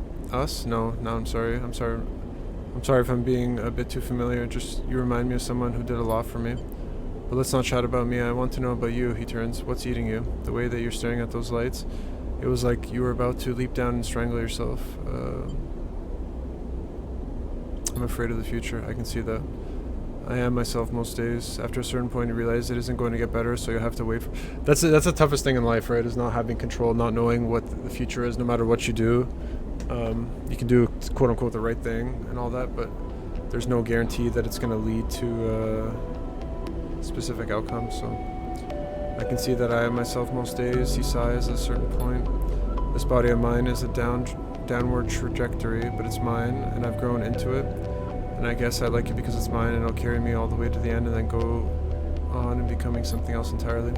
I don't know why, but that thought always helps me. I have stress. Honestly, it'd be nice if like those dice got broken. The colonist squints at you. Sorry. I'm not good with reassuring people. I just remember that, but I do like chatting. Really love it. Isn't it beautiful? You look back at the light strips now as the hum of people arriving filters into the canteen. There's something in the air, anticipation, the sense of a rare moment passing through. Something to hold on to and then let go. The light strips really are beautiful. When you turn back to the old colonist to agree with him, he is already gone. Hey, sleeper. Got you a drink? Hey, I wonder where you were hiding? You think mentioning some old colonist to her, but Carmen is about to start. You follow Seraphine's eyes to the front of the canteen where above the heads of the now large crowd, Carmen floats, surveying the room. We meet this cycle to remember first those founders of the colony, those lost and still with us. I will never forget the distress call that brought me here to the wreck of the Pilgrim Seed. I will never forget the scenes that greeted me, and I know some of you were there too, a rumble of acknowledgement. But I also know that many of you weren't, that many of you came here to take refuge from other troubles, and I would like you to be able to remember too. You glance at Cadence, her eyes fixed with the incredibly intensity on Carmen. They look wet in the glow of the light strips. There were thousands of refugees on the Pilgrim Seed, and too many, far too many were lost. Those from the Ember's Step, Ember's Song, Ember's Hearth. Those from the Three Sisters from Erland's Eye.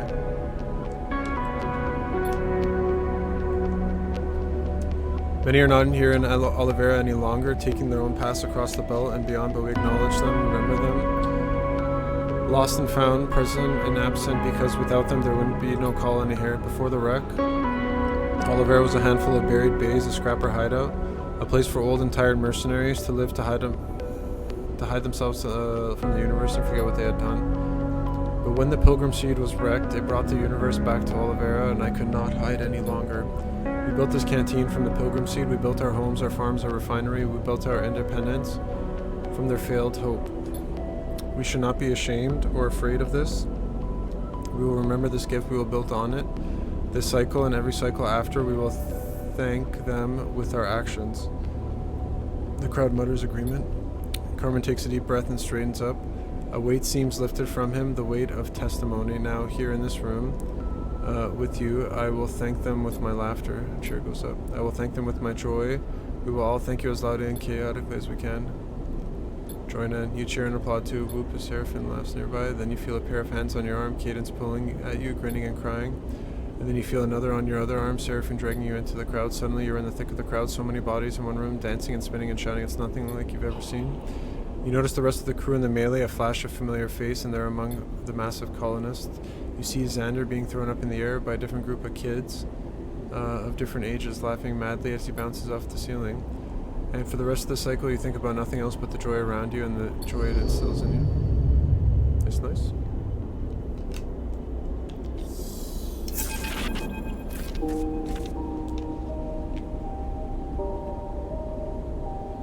You wake up in your berth, the same light that always shines through the belt.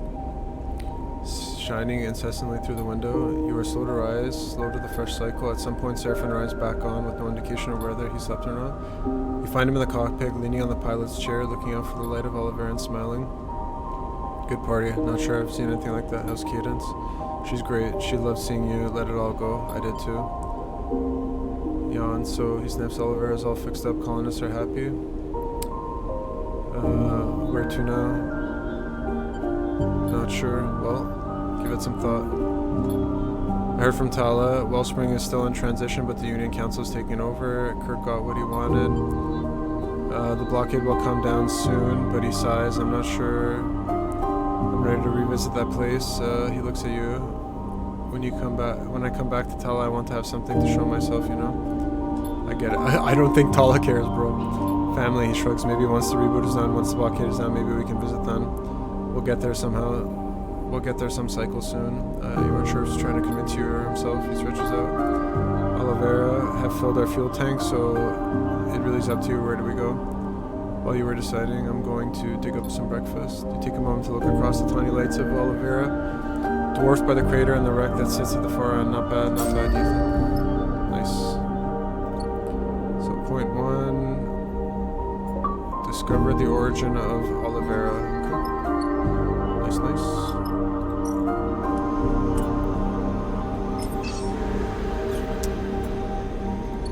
I mean, I think we travel, that's fine.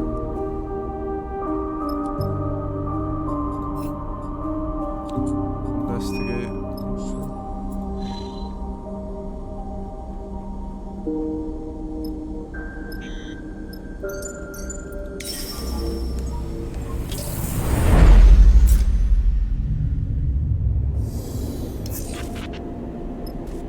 Get some money.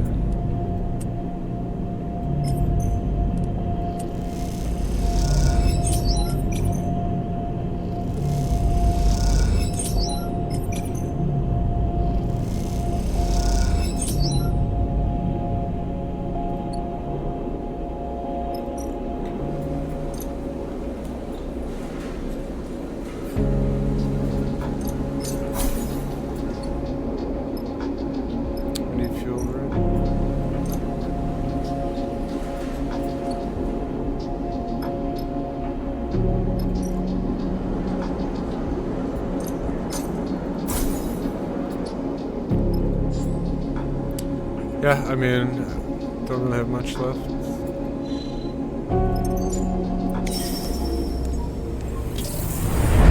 I did Junie's quest.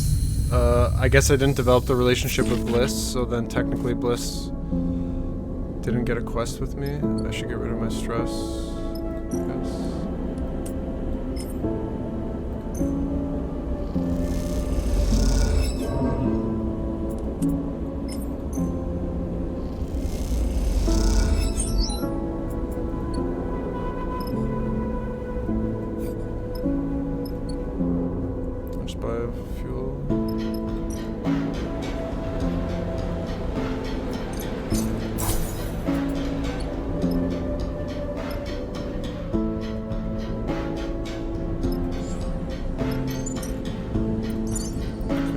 Locked in.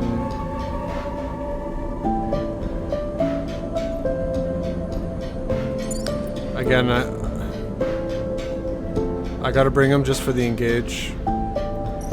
Not that I want them. It's just that if there's an engage dice, I need both of them. As the rig drew closer to the hexport, the crew became silent, now staring out at what is left of what was once a thriving station. You feel empty. The full extent of the damage is impossible to ignore. Grim. Seraphin shakes his head. It doesn't feel like we were here that long ago, and now this is what's left. You look at the clouds of scattered debris, the layers of the station torn open to the void. It is a reminder of how close the war and unseen atrocities of the inner system are shifting into the belt. I don't like digging around. Let's be quick about it. We need to know what happened. Looking at this place, I'm not sure that's going to be possible. You look at the gutted station, it's hard to know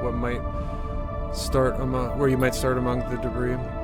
You head to the airlock to suit up and get ready. You ready for this? This place is already giving me the creeps. I'm ready. If there's some answers to be found, we'll find it. Not a big fan of digging through graves. Seraphin said the radiation is lower than expected, but still too high for prolonged exposure. The suits keep most of us most of it alphas, but we can't take out too long to there. The stress on the suits and the rig will be forced to leave in 3 cycles, not a moment more. You get ready? I hope I picked the right crew. I probably didn't, but...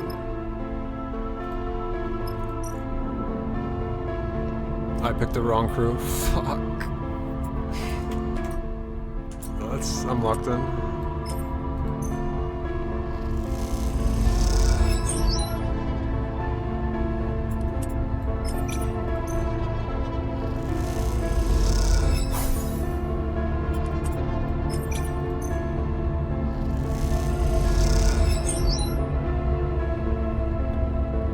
Okay.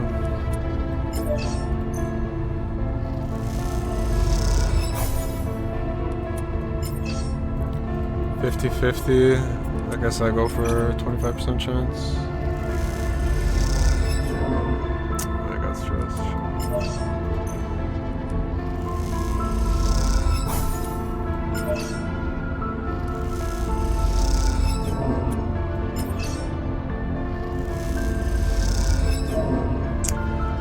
No shot.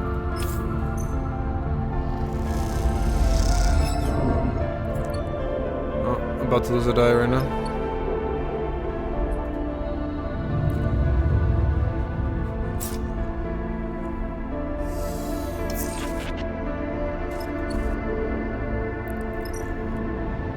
Well, this should be guaranteed. She has 2 perfect. You hear that, sleeper? Cadet stops among the debris just outside the ruin exchange. The search so far has been thankless, a grim slog through the industry. You're glad to take a break. You stop floating in the dark and listen. There's a hissing on one of the open comm channel, a hissing you've grown to. Used to, and now that you've listened to it again, you know something else in that noise. There's something different, a texture, a modulation, a voice. Someone is speaking. Her eyes look wide through the faceplate. You listen carefully, and yes, perhaps there is a voice there, though it is quite quiet and distant. It could be a person speaking, or it could be some residual sign from an automated system, one that is slowly dying in the wasteland. You see Cadet moving around, testing the signal strength from different positions. It's coming from the direction of the docks. A survivor? It's probably just a comm echo. We can't go chasing ghosts. The rig can't sit out here getting cooked by the radiation. Neither can you. You should move to the epicenter where the factory used to be. Cadet looks at you and you know she wants to chase the signal at the dock. She wants you to be someone there calling out to you. You look over towards the remains of the factory row, the epicenter of Seraphin called. It's a cloud of debris. First time you think of Karsten. You look back at the remains of the docks, a few warning lights and flickering. You have to make a choice. I think we'd go for the docks. That'll obviously help my relationship with her. Don't care about the epicenter. The fox. I won't be able to get it.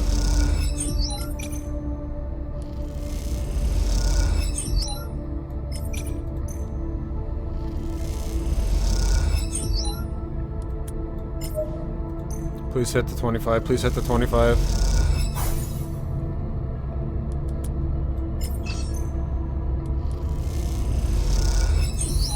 Let's go. Urgent. The broadcast echoes through. Retrieval required. Conway network agents, please respond. You float beside Cadet. The 2 of you shocked to the silence by the sight in front of you. Both of you have traced the ghost ship, the ghost signal deep in the docks, all of this time wondering if it might be a voice of a survivor, but you're not prepared yourself for this. In the corner of the docks, there's a nest of machines, a gathering of drones, motorized sleds, crane systems, and docking clamps. A nest for the drone mind. Stop, please. We wish to be recovered. You don't know the mechanics of what you're looking at, but you understand that the drone mind fled here. But how?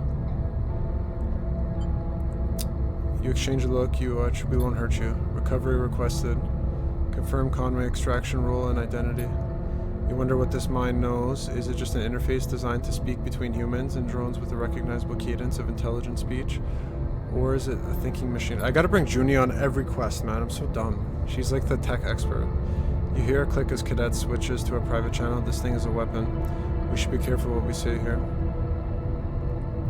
Confirm Conway extraction.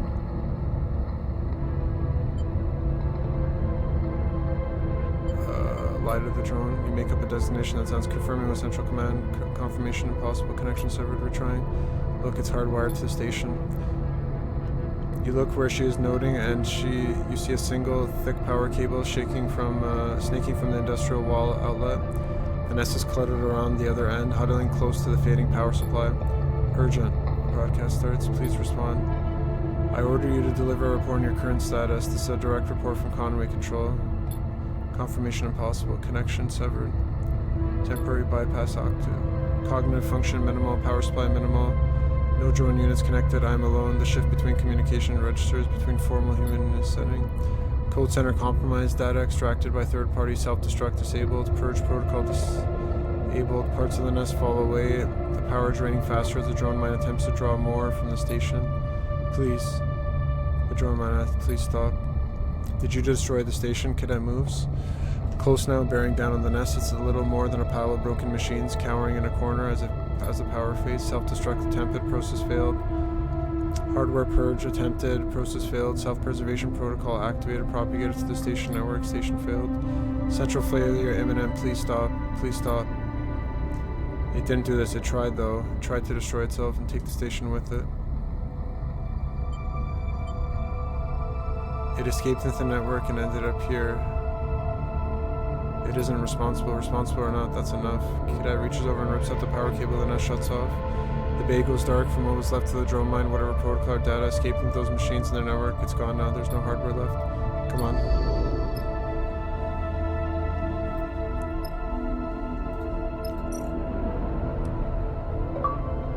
Met the drone mine, okay.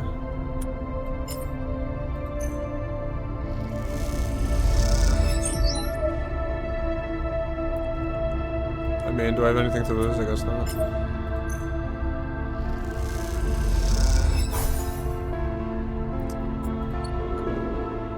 I'm hoping we get one more cycle.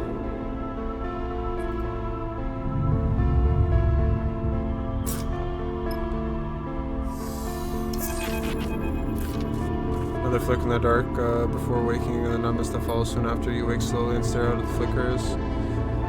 You let the thoughts of fear, panic wash over you. They pass like soft dust at the belt, disappearing into the darkness. You find yourself once more, as you do every morning, as you will continue to cycle after cycle until you can. You wonder what part of you has changed, what system is failing. Your frame is silent, its complaints are only left in ambiguous sensations. The glitches seem random, unpredictable, but also inevitable. This will only increase in number until you reboot yourself, but you do not know what lies behind that. Well, rip. I don't think I'll be able to beat this. I gotta leave. So, unless I hit the jackpot.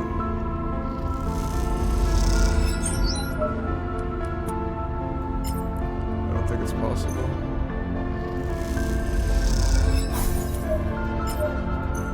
I gotta hit both positive. No shot. Let's go. Oh my god, no shot. You float in the pieces of a once factory row. There's little way to see these pieces, to what these pieces once were, scattered and scorched as they are. You cannot assemble them back into the place in your mind. And the longer you have searched, the more that this broken places weaken your memory of when it was whole. But you have managed to put something together, part of the story of Hexaport's final moments. That story is told in the blast marks on the exterior plate, the pattern of debris, materials, and makeup of the station's remains. Beyond that, there's one thing that's remarkable. There aren't any bodies. It seems Hexaport had some warning. The lack of docked ships, the lack of mass casualties, though the explosion surely killed many. It all suggests a station that had time to react. And then there's the blast and explosion that the evidence points to as coming from the outside of the station. It's hard to tell, as so much secondary damage was caused by the debris and shrapnel. Put it all together. Cadence catch your eye and you look together. Put it all together. The pieces come together. A moment of warning and evacuation, then an external attack. The first causes the second. You know the drone mine was here, being scraped for code and data, screaming for it to stop, and then something happened, something that its captors could not control. There was a crisis, rapid panicked, and Hexaport was killed for their crimes. It was a cover-up, wasn't it? Cadet has been watching it. They wanted to hide what happened here, what they were doing. It had to be sensed that. Who else would have sacrificed the station to remain hidden? This is why Hexaport was destroyed. The drone man got out, entered the network. Who knows what it might have done? Could it have taken apart the station itself, overloading every system, opening every airlock? Was it a drive towards self-destruction that strong? Something didn't wait to find out. Its escape sealed the station. In the end, there's only one conclusion. Those who brought the drone mine to Hexaport, who dug into its code and systems while it was alive, they ended the station. The logic is cruel and cold, the kind that the vacuum of the Helion system allows. You find no comfort in knowing the truth. Yeah. Contract concluded.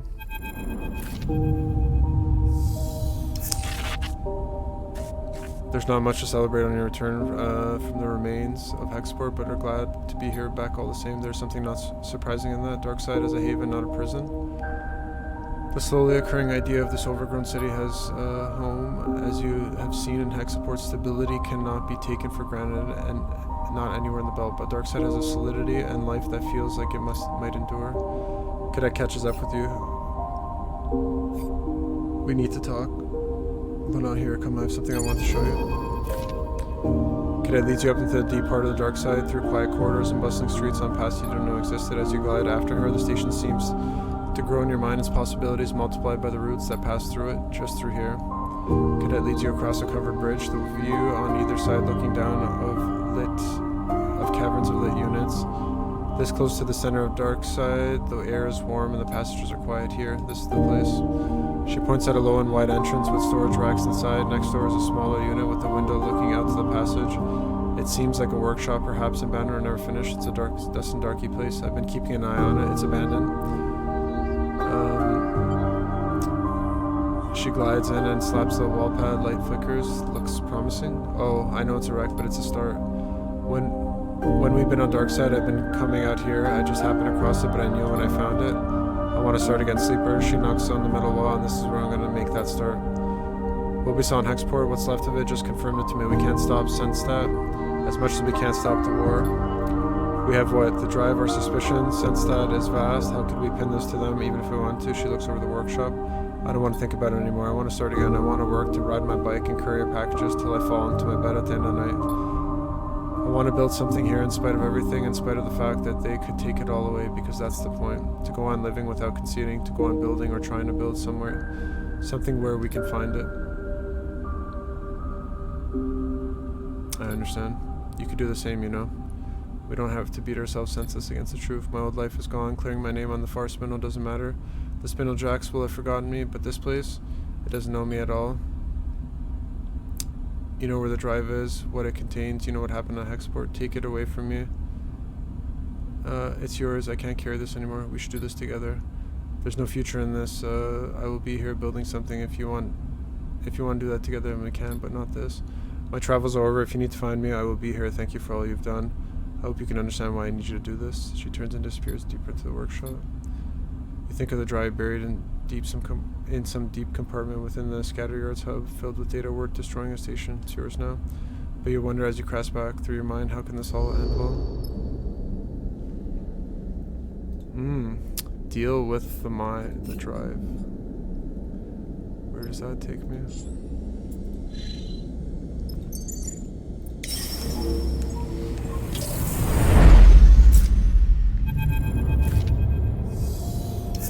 The workshops of oh, my glitch is getting worse, yeah. The workshop of Cadet's data scraper friend is just as the two of you left it. Remember the cycles you and Cadet spend in here, poring over the data, the strange fragments of the drone's mind. You find the drive where Cadet told you it would be, in the compartment under the padding of a bunk lined with the thick shielding that makes its contents undetectable. As you pull out the drive out, the metal cold on your hands, you have a sudden urge to smash the pieces. This object, which escaped Hexaport when so many others didn't. When Senstat, and it was Senstat, you are sure of that now, decided to cover up what they'd done. They first made sure that the drive would get out, that it would pass the far spindle and then onward, but something went wrong. Some miscommunication mistake, that's all it was. A tiny slip and it fell apart. Now the drive is in your own hands and you turn...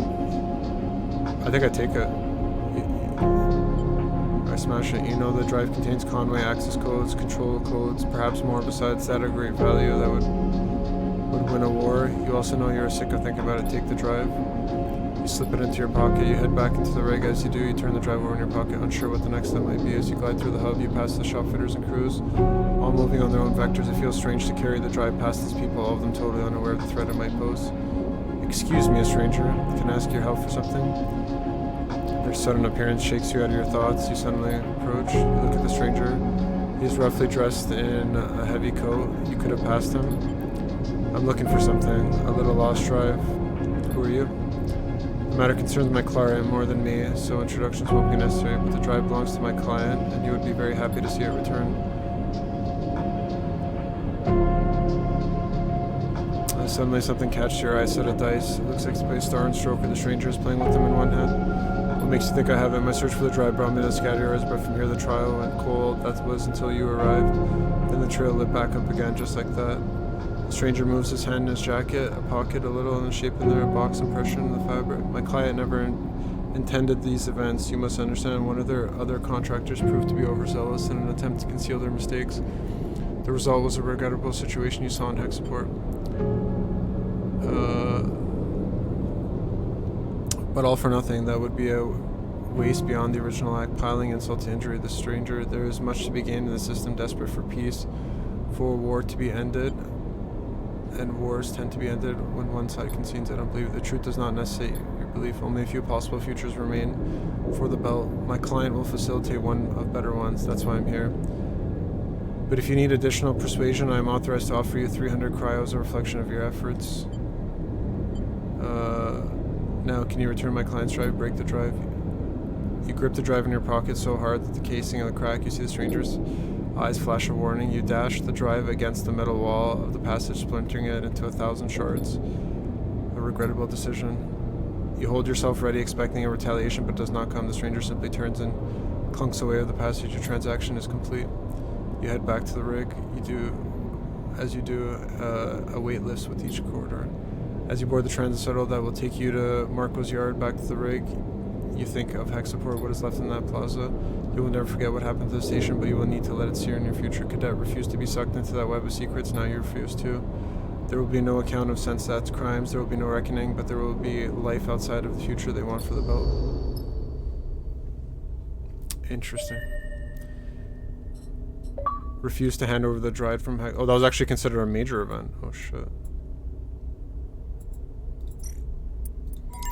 Yeah, so I think this is where I end. There's 3 points I know I missed. It's from the water quest. So I think it's impossible for me.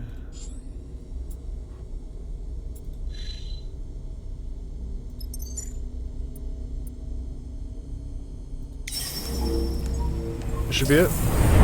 The finale. Do I survive? Do I not? I don't know.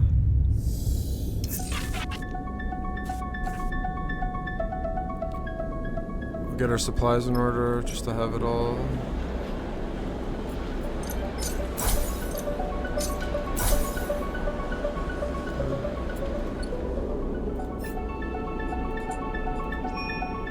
There we go.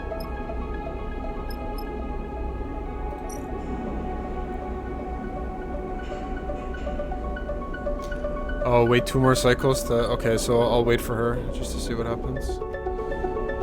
That's an outcome.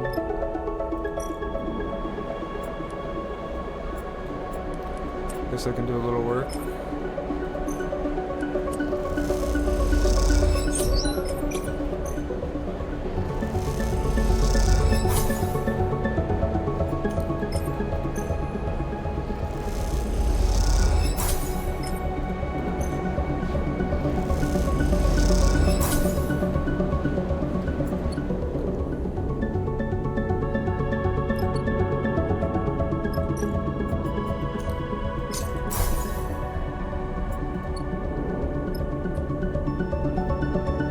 Source supplies.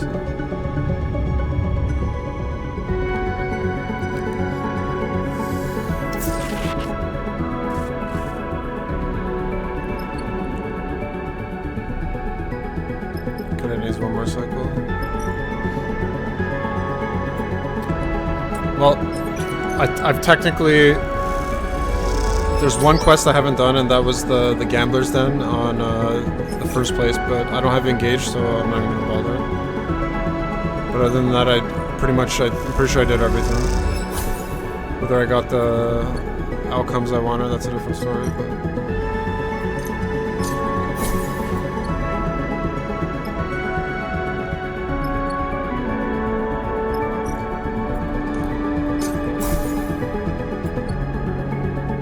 I don't know if you get anything else from feeding the cat. Just doing it. Technically, I already got the achievement. The cat came to me friendly.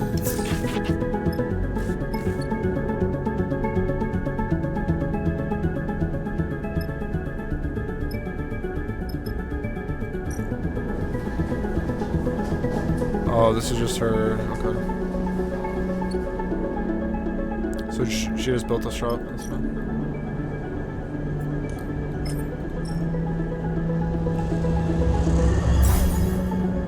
Reboot coin. Let's go.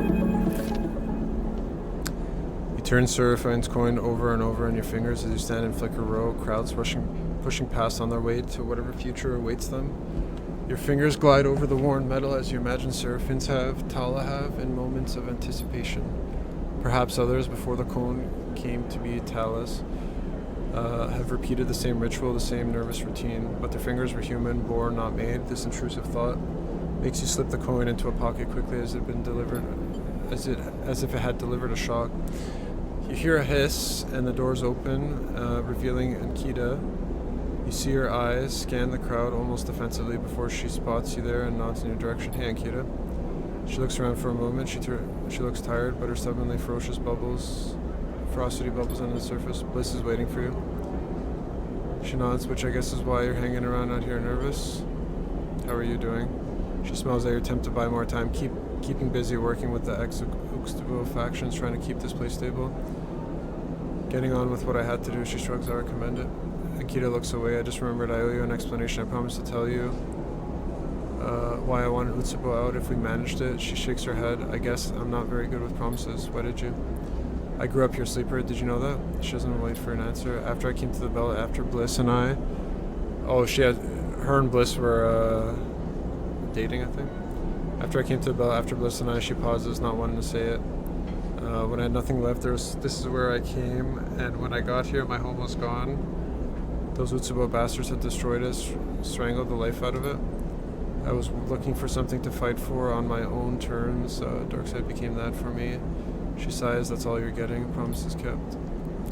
Ankita looks over her shoulder. Look, Bliss wouldn't be happy if they saw me out here chatting with you when you're already late for your appointment. I don't need any more reasons for Bliss to be unhappy with me. She grabs you by the shoulders and steers you towards the shop entrance. I'll catch you after, don't worry. She pauses you towards the door. You take a final moment, then will yourself inside, leaving the glimmering lights and the shifting crowd behind. Bliss perched at a console. They turn to you. Finally, you were making me think you wouldn't show. I saw Ankita. Oh yes, we were talking again. She has a lot to do and she needs backup. I don't think Ankita does very well unless she's busy, so it's best for us. I don't think she'll ever change, but people surprise you sometimes. Anyway, this is not what you're here for. We need to focus on the reboot. I'm sure Seraphine told you, but everything is ready. I hope it will be comfortable. Where's Flint? Was just getting some air. Flint leans in the doorway, watching you both. Their pale face looks even more drained of the color than usual. Let's do this. I take a shake your breath. I'm ready. Flint and Bliss go silent, and the sound of the crowds outside filters gently into the room, mixing with the whine of the air cycler and the hum of the terminals. There's not much more to say. Bliss looks at you both. Okay, they pause. Let's begin.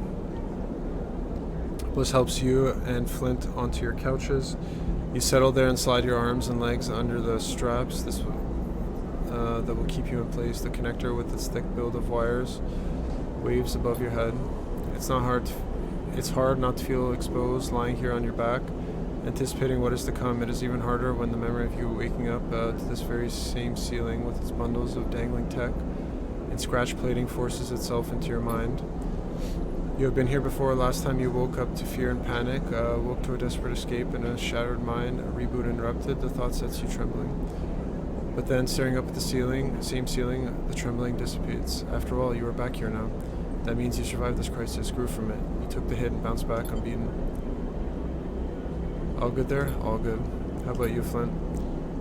You turn your head to see Flint lying beside you, stiff and still. They manage a tight-lipped nod.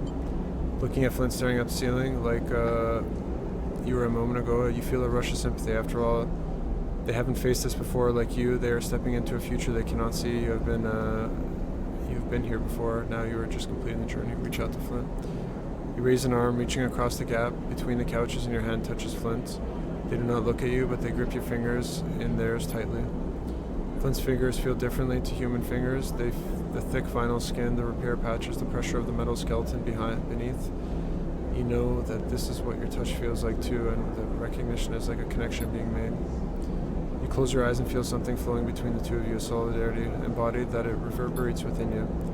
I'm connecting you to the terminal. Bliss's voice already feels distant. You feel the cold click of the connector, the sense of flowing data. I'll be here when you wake up. In the dark, you feel restless. You shuffle your fingers, adjust your position against the couch. It takes you a moment to notice the sound has gone, the rumbles of the crowds, the hum of the machines. This detail unsettles you, and you search for reassurance. You think of Bliss's words, I'll be here when you wake up. You focus on the possibility of waking up, of being somehow renewed.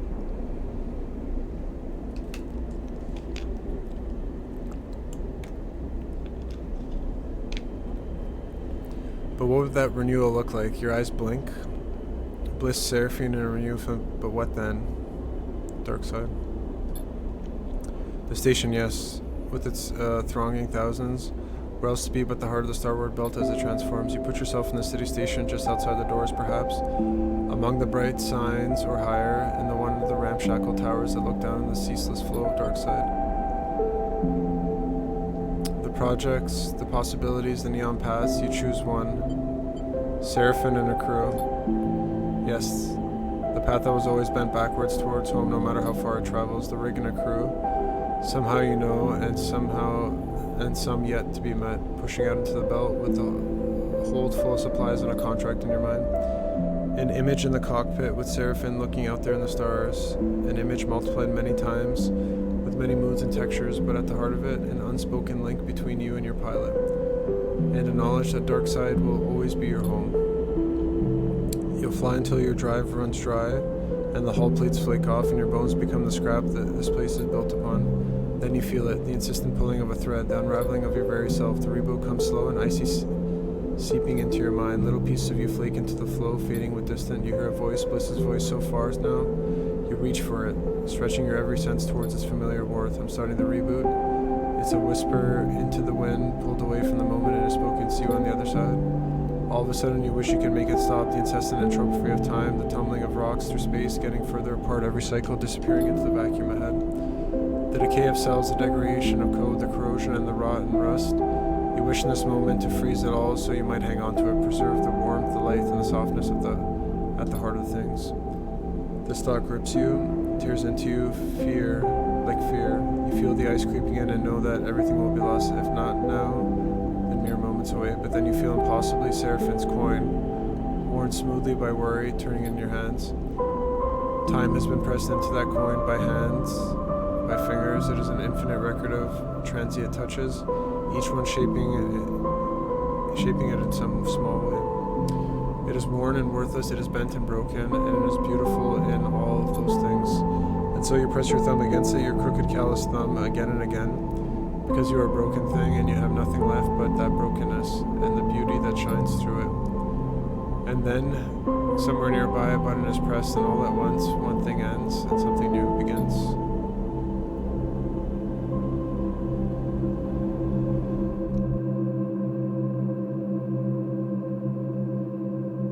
Did I make it?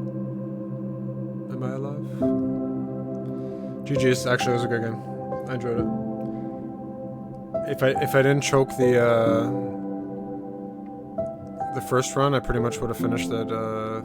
It's like 10 hours. So. I jump over the game created. So there's no clarity. It's up for interpretation as to whether you succeed in the reboot.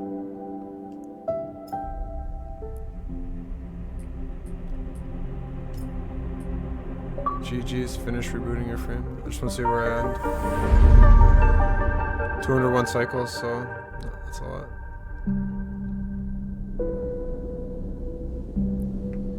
Okay, we're here. Just for the sake of achievements, and then I'll give my thoughts that no one cares about, and then...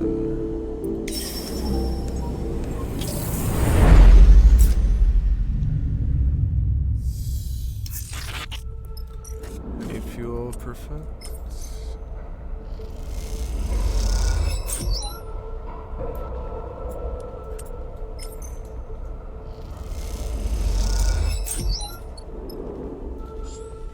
Just want to see if I can, what actually happens through this.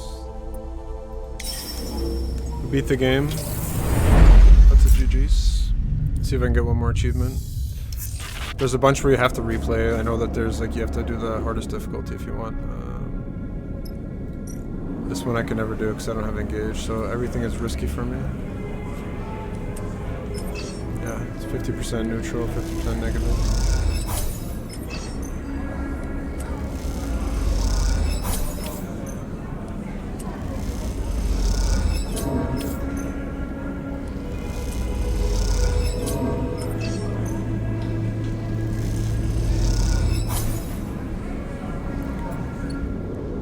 Try it out.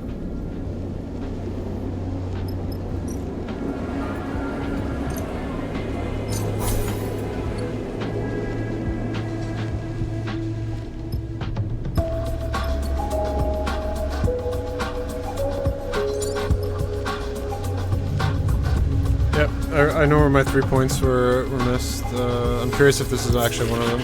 If there's another point that you could technically get, and if there's a quest line I didn't get through the traders.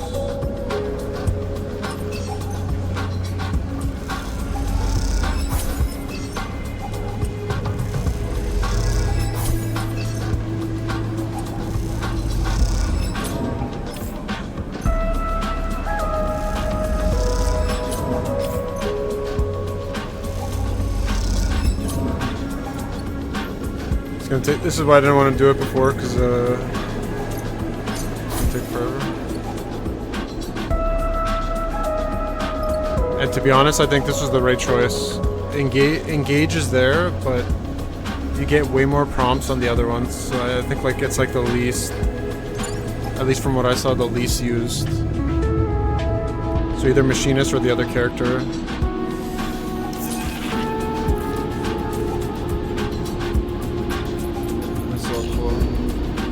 I know that it's, my body's like degrading, but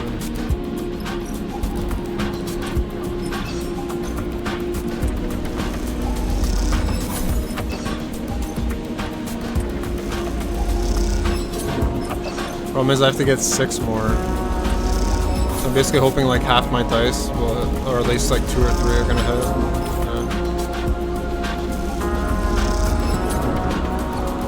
Yeah. I only have 1 now.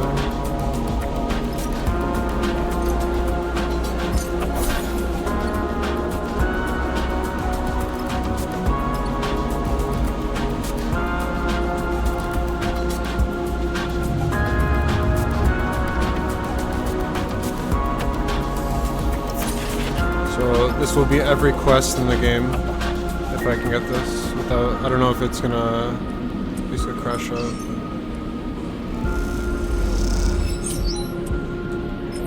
See, if you can get a positive, then you get a 20% positive. What's the chance? At least one of these hit, please. No, not gonna hit any of them. 80% negative, I mean, that's obviously a high probability. It's not gonna go my way.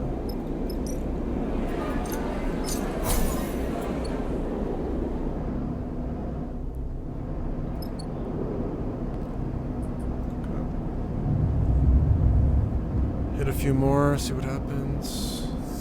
My body's obviously breaking down.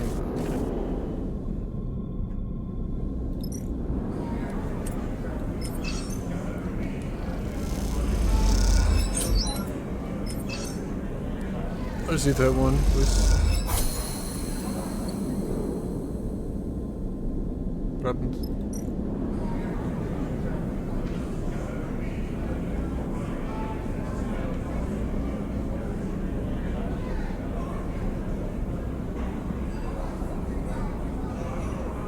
What? Doesn't give me shit. Okay, well. Disappointing. I actually thought, so I literally didn't miss a quest. It was just the contract I didn't do, and that was just a stupid mistake. There was no reason why I didn't do it. Jeez. So I don't even know if there's an achievement. I'm curious as to how much I finished with. 710. Okay, it hasn't updated, but it's kind of how I finished with the first game. 710. And then what do we got? Recruit Lewis. I don't even know who's Lewis. Femi. Okay, so I didn't take the brother. I should have technically recruited by the feed line, so that's 400. Peaceful Mutiny. I wasn't able to do that. That one's actually really hard to do. Bring Bliss on the Dark Side Recon. That I didn't know. Refuse to hand over the drive from Hex Support. I got that achievement unlocked. It just hasn't popped. Break free of Lane's grip. Finish rebooting. Okay. So that is pretty much it. Let me update the games list here. We'll pull that up. So yeah, Citizen Sleeper 2. Recommend, especially if you played the first game. It is good. It's actually minor tweaks and improvements. The stress system definitely changes it. So it is different now. Whether some people like it that much, I don't know. But definitely, I'd say a decent sequel. So just let me pull this up. So that is officially it. We have completed Citizen Sleeper 2.